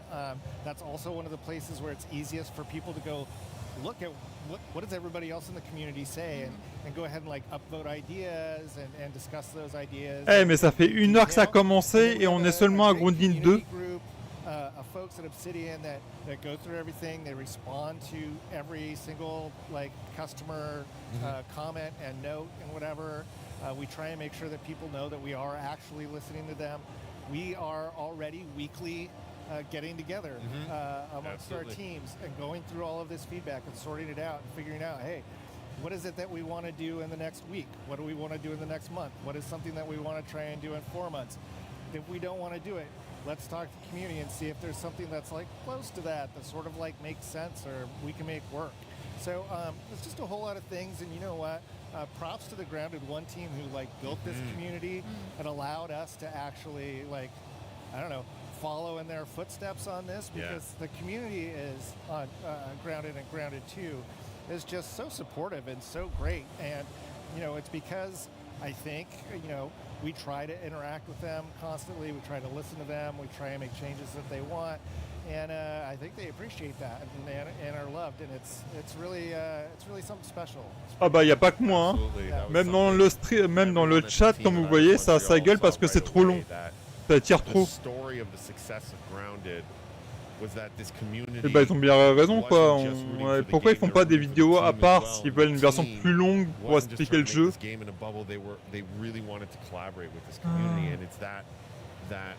That healthy bond between them, that interdependence between them, that resulted in an amazing game. And so of course we want to replicate that success. Of course we want to replicate that feeling for the community, and of course we want to allow that to put us in a position to create the best version of Grounded 2 possible. That's beautiful. That's so fun. Well, I have some ideas that I'll have to tell you afterwards off stage, but can't wait I'm to going hear to write them down yet, and be sure to join that Discord as well to chat more Grounded. But honestly, Parker, Justin, thank you so much. Vache. I've had just a blast talking about Grounded 2. Enfin. And I can't wait for all the new updates that we've got as well. Well, thank you for having us. It was a blast. Allez, enchaînez quoi. Being able to just talk about the game and a situation like this is. Si on veut du blabla, on regarde une vidéo de blabla quoi. C'est. I mean, there's so much more to look forward to as Grounded 2 continues to grow. But for now, we go from the ground to the air to explore the biggest biome of all, Earth's atmospheric envelope. There's new places to go and new ways to get there, so let's set a course for Microsoft Flight Simulator 2024. But on the way, we'll have a brief stopover on Star Sand Island.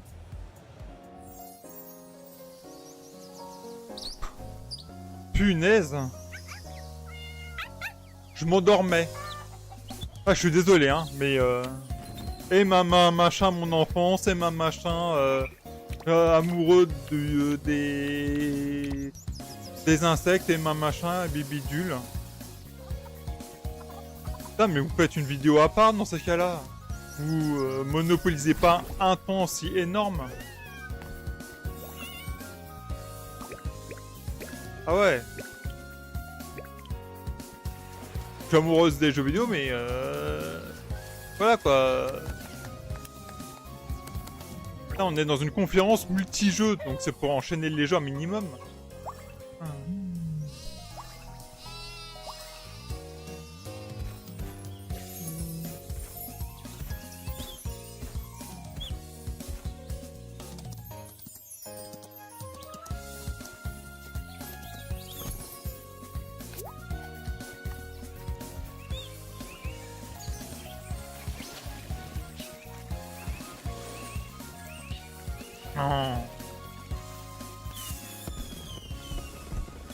Et en plus, j'enchaîne avec un jeu pareil.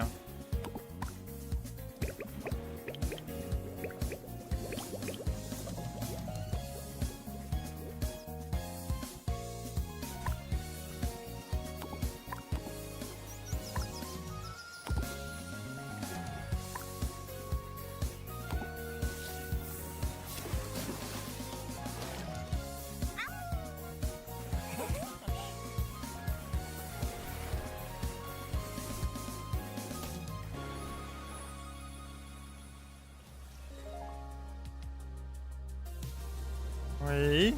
When you think of Microsoft Flight Simulator, you might picture soaring over iconic skylines or navigating through turbulent weather. But the sim is so much more than just a sightseeing.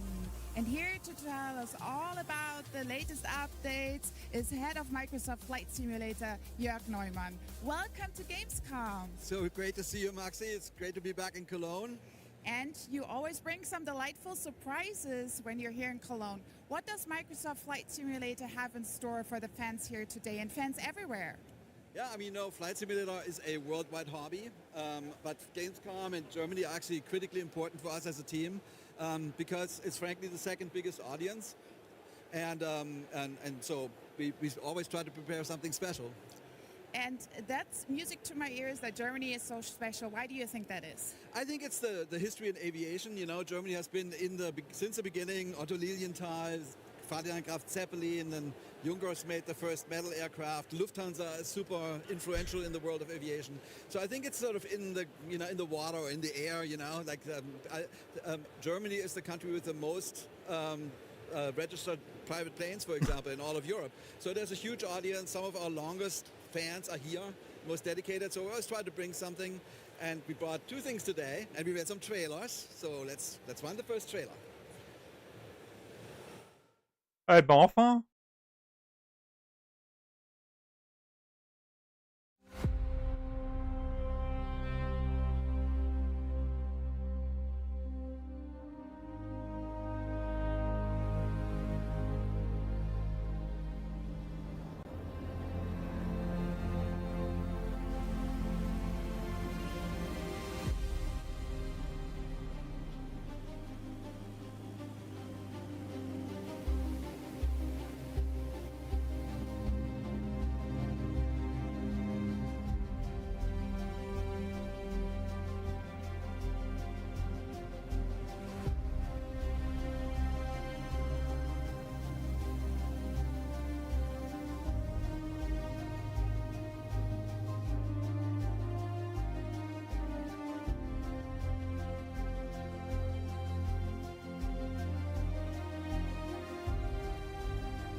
Ah bah c'était beau.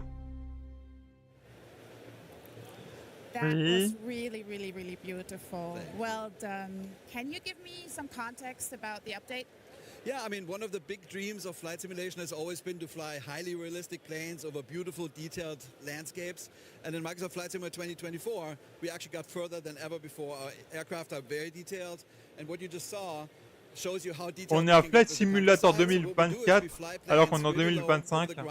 Like so over the country or over the cities, and we take millions of pictures and LiDAR, and out of that we construct three-dimensional cities. The resolution is 3 centimeters. And because Germany is so important, like we already had 25. J'espère qu'il y aura quand même une mise à jour pour le maintenir à niveau et tout quoi. And now we added 7 more with Bremen, and we're really J'aime bien que c'est pas un Call of Duty ou un FIFA et qu'on n'a pas une itération par an, mais ouais, j'espère qu'on aura un jeu encore plus fourni. Hovering over the street where I live, which was really cool. But I know you have more today for us to share. Yes, I'm super excited about this. We have our first German helicopter.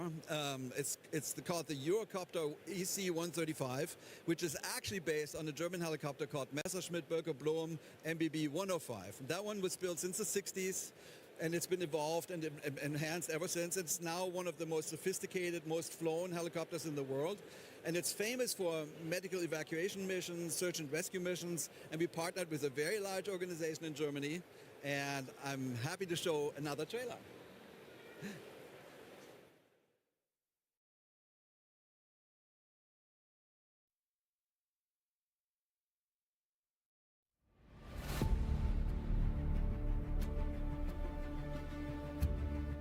Ils vont pas nous présenter chaque hélicoptère en détail, j'espère.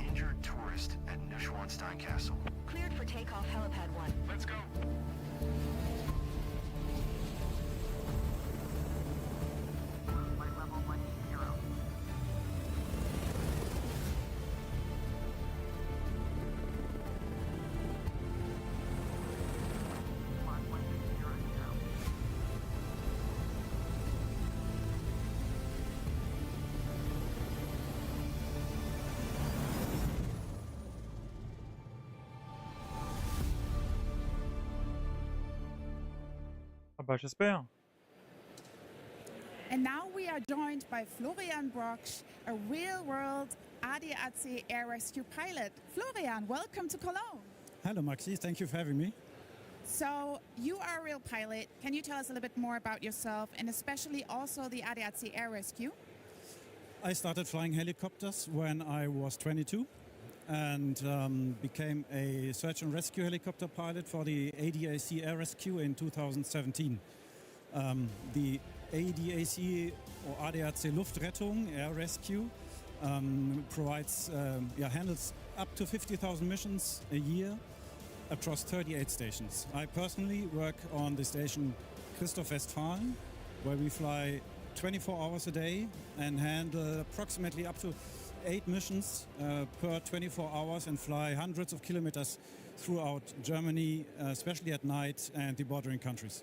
Well, thank you so much that you took the time to come here today. And you actually tried out a little bit the Microsoft Flight Simulator rescue mission. How realistic was that for you as a pilot? The EC-135, well, looks really great in the simulator. As far as for the realism of the mission, it's all about the team. It's not just the pilot. You always need the 4 of them, the pilot, the medic, the doctor and the hoist crew member to complete a successful mission. Beyond that, the Microsoft Flight Simulator is a really great tool to provide pretty realistic pilot experiences. C'est intéressant ce qu'il dit. En gros que oui, Flight Simulator, Flight Simulator est vraiment un simulateur tellement performant qui permet de former même des pilotes ou du moins d'avoir un complément de formation, on va dire.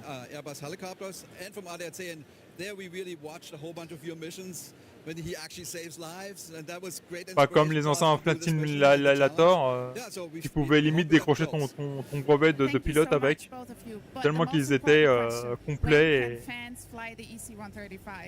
Right now. And also the mission and the city update? All that, yeah. So the city update is available in Flight Simulator 2020 and 2024. And the mission and the EC-135 in Flight Simulator 2024 right now, and it's all free. That's what I like to hear. Thank you so much also for always bringing local content. Thank you so much, and also to your team, what you do for us and for humanity. So thank you so much. And now we're going on. Then that's not only what we are happening at Xbox at Gamescom, because we're just taking flight and we've already seen some really, really cool game updates and live demos. We also got a firm release date on the ROG Xbox Ally and Xbox Ally X, October 16. And by my count, we still got more than a dozen games to cover today, including even more world premieres. Definitely stick around if you're a fan of comic book brawlers, zombie apocalypses, or just free stuff, because we've got more of all three coming on the other side of this never-before-seen trailer. Friends, Tropicans, the world is changing, but one thing stays the same. Me. Tropico is the greatest country on Earth, but guess what? It's about to get even better. I know what you're thinking. Can it be done? Can Tropico rise again? Be even bigger, even better than before? Ha! My dear friends, anything is possible when I'm in charge. Pure, untouched potential, waiting for greatness. Imagine a Tropico like never before. The best Tropico in history. You're welcome. Oh, too vague? Patience, my dear. Ok, Tropico 7 en 2026. Never reveals all his cards at once.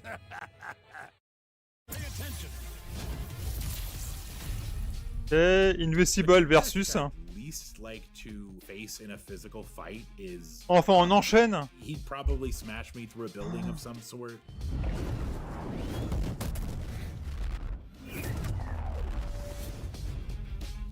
Omni-Man is such a powerful character, even compared to other Viltrumites. We just wanted to capture his brutality. His brutal fight style is very evident. There's no frills in his gameplay. He doesn't have wasted motion. He doesn't quip unnecessarily. It just conveys the strength of all the years that he has spent fighting as a Viltrumite. What we wanted to do was give him techniques, give him moves that are powerful, that deal lots of damage. It should feel like a bit of an uphill battle to fight this guy. I think we just wanted Omni-Man to be really strong and badass and fun to play.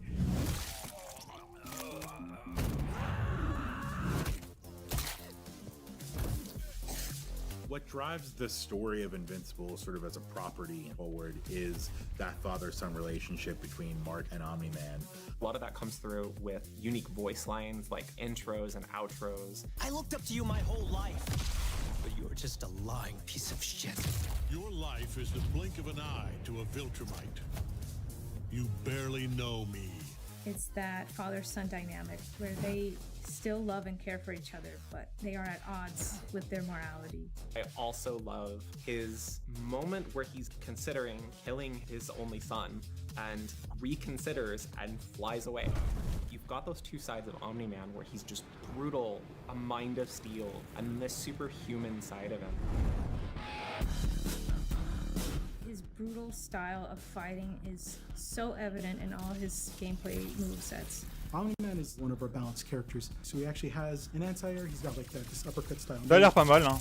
He's got a projectile, like where he claps his hands and a big wave comes out. That's called the Thum, and then like when you boost it, it's called the Cuthum.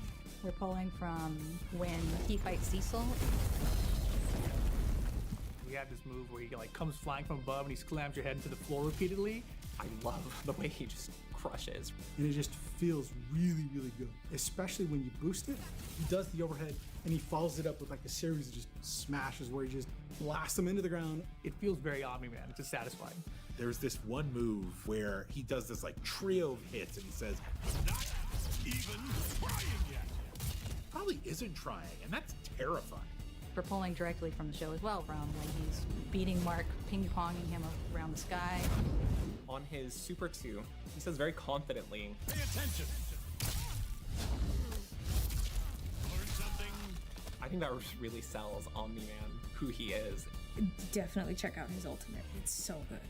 It's called the Destroyer of Worlds. And there's a sequence during the Flaxen fight where he takes the opposing general to this homeworld and just utterly destroys it. So he sees him holding the general's body, blasting through a series of buildings. But there was also another beat that happened at the end of that sequence where it shows him holding this mountain over their scientists. It's that whole sequence all smashed together, and it's fucking epic. Listen to me. You don't seem to understand. stand.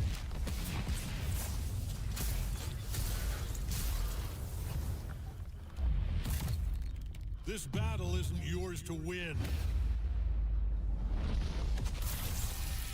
That's cool. That's just cool.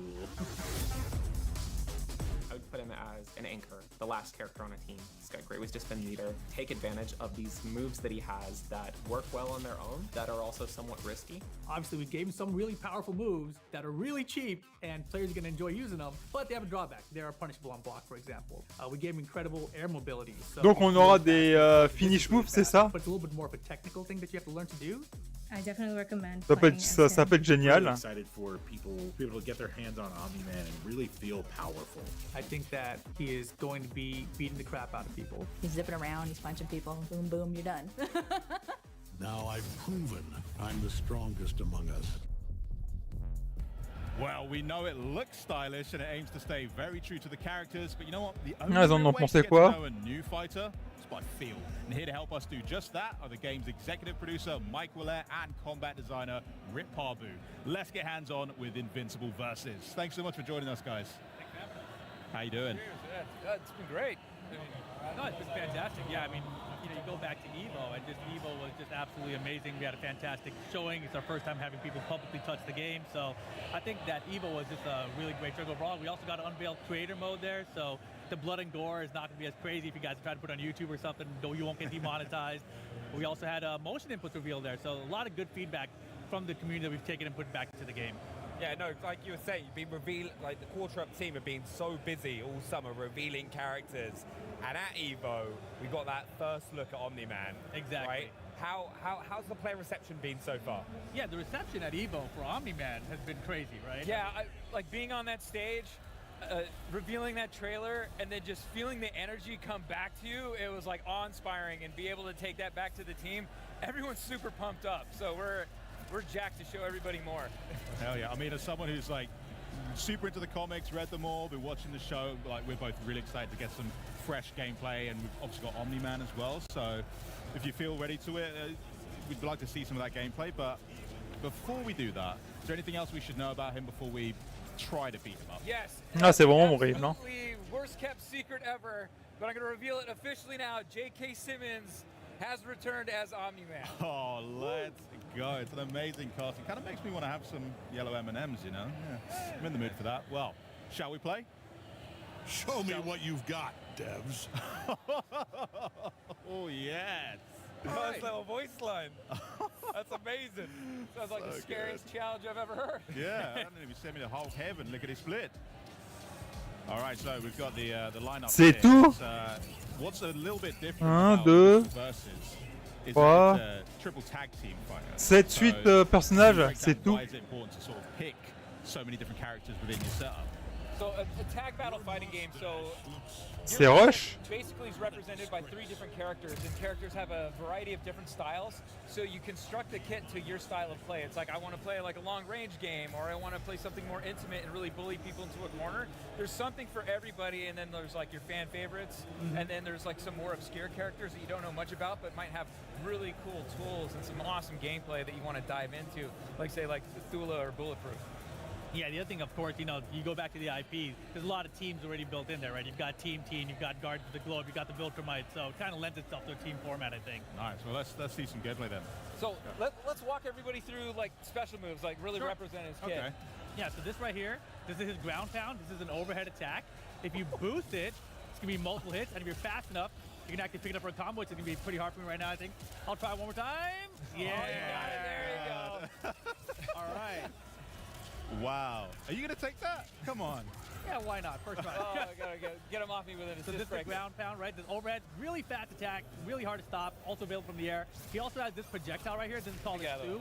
There you go. Yeah, fresh character for you. If we go over to the corner and I boost this version of it, it's actually going to, I have no boost meter. Give me like 5 seconds. Tag out. Show him how fast the boost meter returns. Yeah, you can see up there the yellow bar in the middle there. You can see regen really quick now.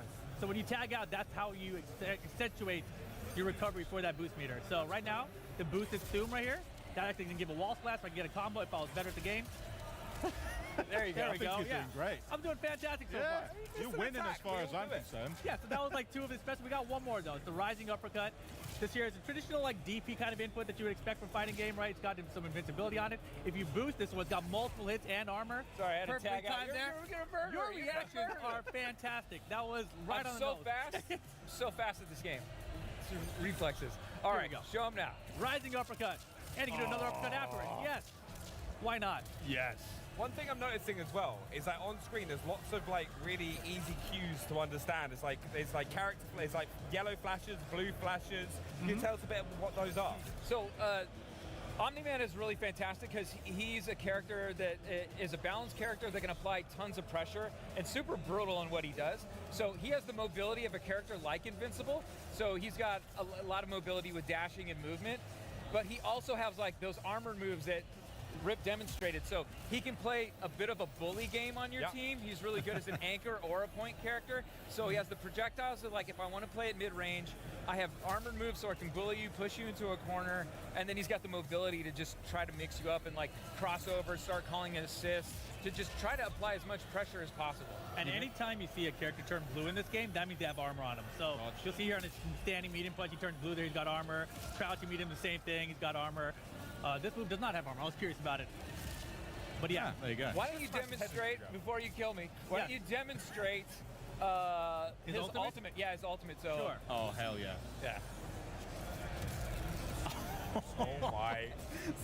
It's just like flown him through a building. A couple buildings, a couple, part of the city, missing some limbs there. You know what? I can't wait to see all the TikToks that are like, oh, welcome to a Jet 2 holiday. Like flying through a building. Oh my god, it's So brutal. it's lore accurate, so go back to the show, watch when Omni-Man goes to take care of business with the Flaxes. Yeah, I mean, I did want to ask, you mentioned about the Armored Fighters, and I definitely want to know more about that, but we've obviously seen Omni-Man in Mortal Kombat before, so we've seen him, we've kind of gotten familiar with his moveset in that game. How is he different in Invincible Versus? So it's really about being part of like a tag system and how they're integrated in their role in that system. So the flexibility of the character, like you just taunted, how you saw that. Basically, it's the role of the character in the concept of a team. Like where you use Omni-Man's assists, especially like every character has 3 different assists. You have a forward assist, a back assist, and then one that's when you're actively in a combo or in a block string. And it's about how you utilize that, and some of them are really good at like, basically like, oh, you're coming in and he's got like an anti-air assist that basically comes out and does that rising uppercut. So you're trying to control space in front of you and work out like how in the footsie game you're going to engage, or you're setting stuff up with your other attacks. So right now we've entered sudden death, which is a little bit different. And so as you can see, timer is expired and our point characters have absorbed all the resources of our assists. And now we're bleeding out, and the only way to stop the bleeding is by attacking your opponent. You should ult. And I'm gonna ult. I really want to see that happen to me. Oh my God! Time ran out. Time ran out. No. So that's what happens. I missed, but he was super low in health. Time expired. He lost his head. Got you. I was That's about to such say a that. cool system. I was like, oh, I was just expecting him just to kind of fall over. Our times ran out. No, his head exploded. That is Sick. brutal.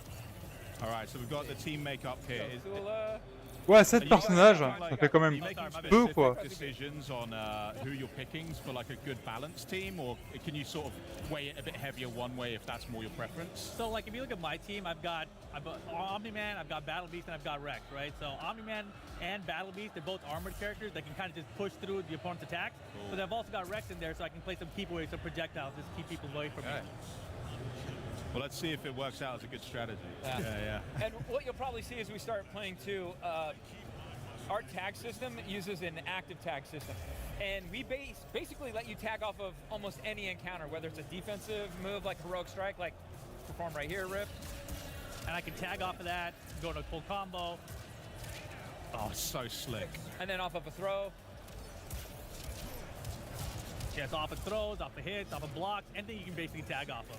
So whilst talking about like team composition with this thing, how does like an armored character like Omni-Man like contribute to his team? Like what's like, is that anchor, is that role? How's it going to work? A lot of times what you're going to do is, for certain characters, you're going to want to bait out moves, or I'm going to use Omni-Man's, let's see, he's available. I'm going to use some of his like projectiles to work my way in with a character. Or if I think you're jumping in on me, oh, I used Tulits there. That was pretty slick, though. You see, I have Omni-Man who can come in, kind of like control this space in front of me with like a DP, and really make it tough for someone to like have their approach. Yeah, so I can like be zoning with this projectile right here, and if he tries to jump in, I've got this Omni-Man assist to keep me back there. So he's a really good assist character as well. So sick. That combination between like kind of range attacks and then kind of those assists is key. Yeah, really cool. I did notice straight away though, you're right about his dashing. That seems like really rapid, especially like the down dash, because it seems like most other characters, they just fall. Yes. He's got much more control, right? Exactly. He's got like a triangle jump, that's what we call that. So it's like he can actually go down forward and he can travel really far. Like characters have different types of dash in the game. Eve can actually air dash upwards in diagonals as well, so she's got a full 8-way dash. But Omni-Man is downwards or forwards in the air. But his distance is a little bit farther and faster than other characters, right? So that helps you close in. If somebody's throwing a projectile, you can just kind of air dash over it and come to the punish like that. So really versatile character.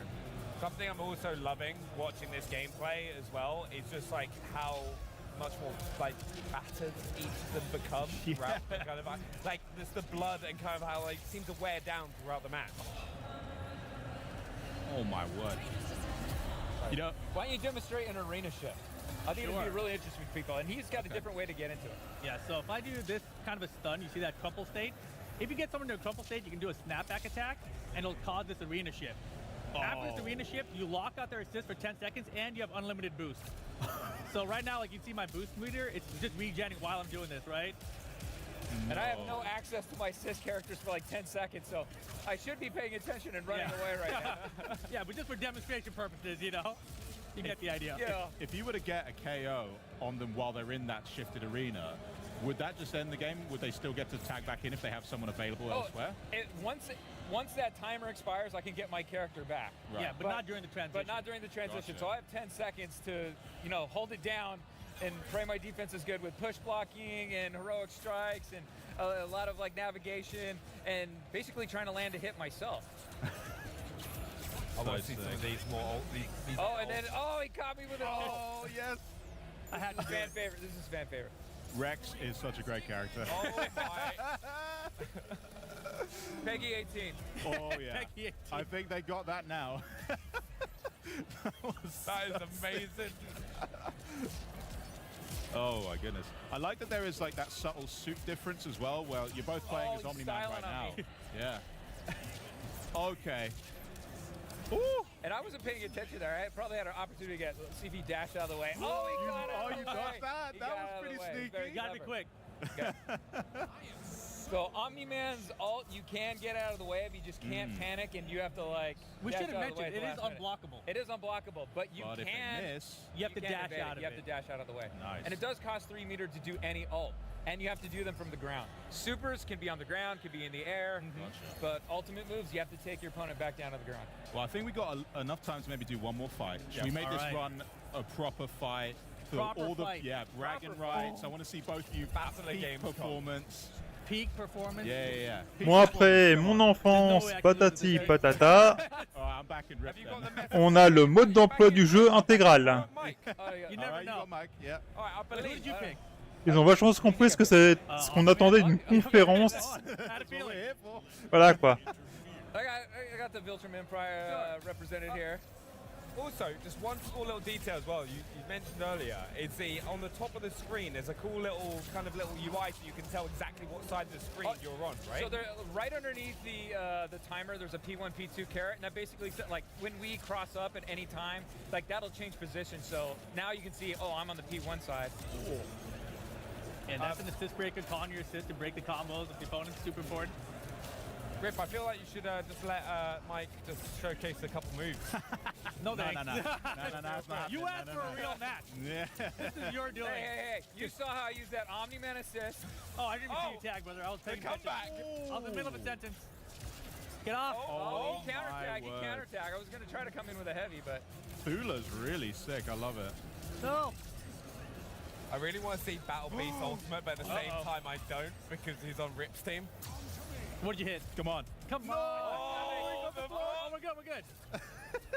Oh, what am I doing? This is so tense. Dang it. Come on, Mike. Jumped right into it. Well, see, I'm in bad shape right now because I'm all out of boost. And while I was talking, I wasn't paying attention. I should have done a counter. Yeah, now I'm going to tag back in to get you back in. Swap out, right? If you get Wow. a chance. Oh! Yes! What? Chance. Oh my word. Goodness. I got a push block. Huge blocking. Oh, I don't have anybody else. I got it in. Oh my God. Yeah, I got it Omni, man. Scumbag. Oh, I dropped it though. Sorry, I got scared. So sick. Please, please. Oh, this is okay. All right. Oh man, this is tense. This is actually really, really close. I love this. Where's I have no meter? Oh! I You see gotta the hold panic that. when You you've got gotta no hold meter. that. Oh, No, no, it's over. It's over, surely. No, we're good. No. Nope, Oh, break those. nice. Just hanging Nice. in there. That was actually so close. Ça va, ça a l'air dynamique. Why? Oh no. Dude, you're like beating the snot out of me. Get off me. Oh, we had those. C'est pas mal technique. Come on. Okay, you know, I might lose with this team, I think. Get off, dude. All right. Purposely make it this close. I know This it. is crazy. That's a punish. Oh, no, that's no, surely. no. Surely. That's. Great blocks, great blocks. Hang in there. Oh, nope. Nope. I really want to Oh see my Battle Beans word. ult. Come on, Mark. Oh, we're Show 'em starting what to you tighten got. up. We're starting to tighten up. Come on. Oh. Oh, he can pick up from there. Yeah. And I have nothing Yeah. to break. Let's see if he's gonna go for it. He did. Damn. He did. He got greedy. Oh, I get in the here. Get jumping out. gun. No. No. Oh my God. You got bold. Oh God. Oh my God. That was pretty good. That was pretty disastrous for me. Did he just take out two characters Yep. in one? Yes, I did. Oh Game. It's my game. Oh, God. that's dead. Done. I Ladies and retired. gentlemen, It's Redemption over. Evo. Redemption Evo right here. You saw it I'm never live. going back to You saw- Evo. you saw it live. Allez hop, 3-0, on n'en parle plus. Well, amazing stuff there from Squat Up. I just cannot wait to get my hands on the game and start learning the ropes. Double overkill though? That was nuts. Nuts. That Thank was you the so much, call-out. Mike. Thank Yeah. you so much, Rip, for showing us what Omni-Man brings to the battle. And you guys, don't forget to wishlist Invincible versus today. That was amazing, honestly. Thank you. And of course, after you're done tearing your family apart, just like you've witnessed on the Gamescom stage, you couldn't be blamed for needing a breather. So we're going to run back a couple trailers. Then we'll talk LEGO Voyagers, Dying Light the Beast, chat with Tim Schafer about the latest from Double Fine later in the day. And we'll also show off more great games as the Xbox at Gamescom 2025 broadcast continues. And it must be said, a lot of the games you've seen so far are Xbox Play Anywhere, and we've got plenty more coming. Make like someone who doesn't have an Xbox Ally yet and stay put. Now, Ninja Gaiden 4.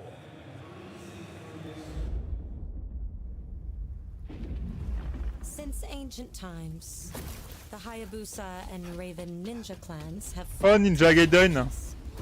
Enfin. Hayabusa clan in the spotlight.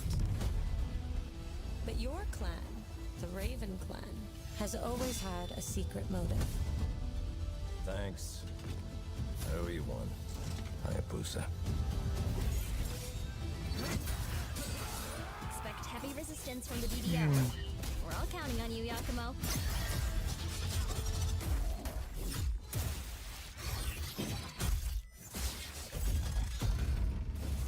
Yakumo, just focus on the hostiles for now. Understood.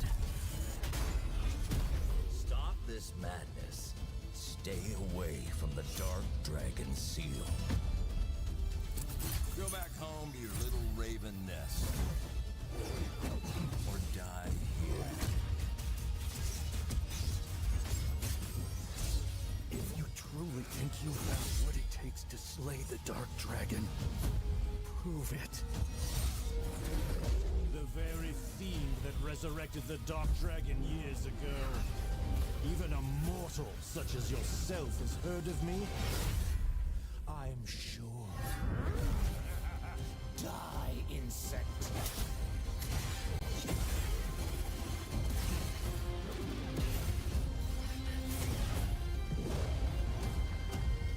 Please, don't kill him.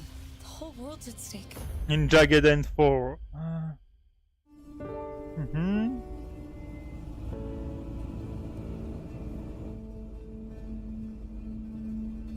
Et un simulateur de vacances.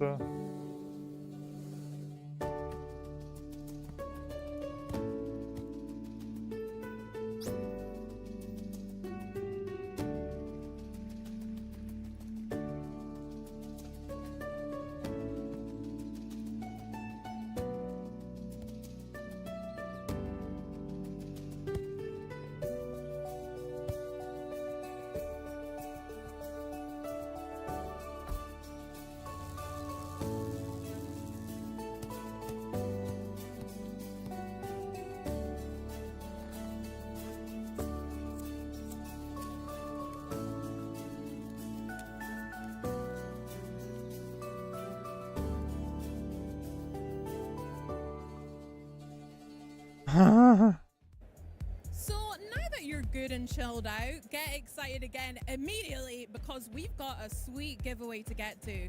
This year marks a big anniversary for CD Projekt Red and The Witcher 3: The Wild Hunt.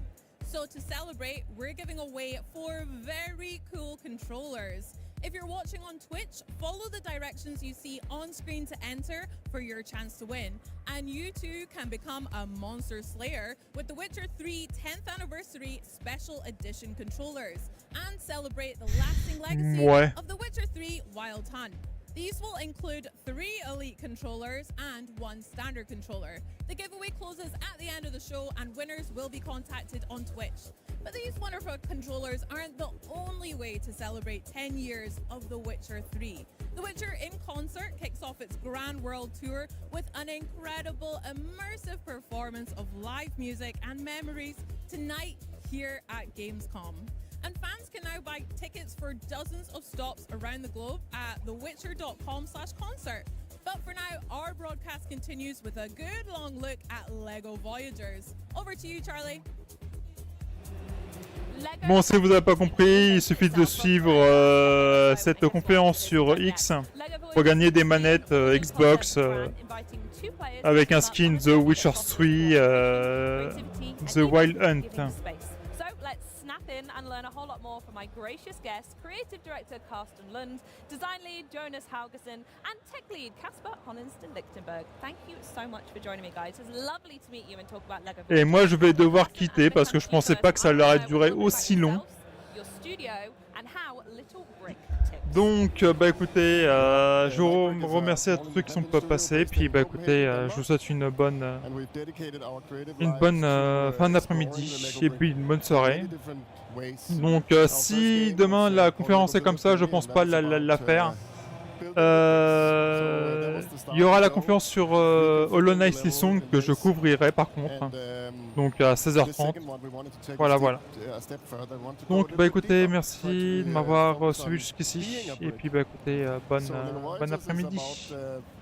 Au revoir. Yeah, and you say getting up close, Will, are you like in the studios just like really looking at the bricks going, I don't like this one, that one's shifty? We do look a lot at bricks. Yeah, we're very inspired by the bricks and the shapes, and we have a lot of bricks in the studio, and we build stuff.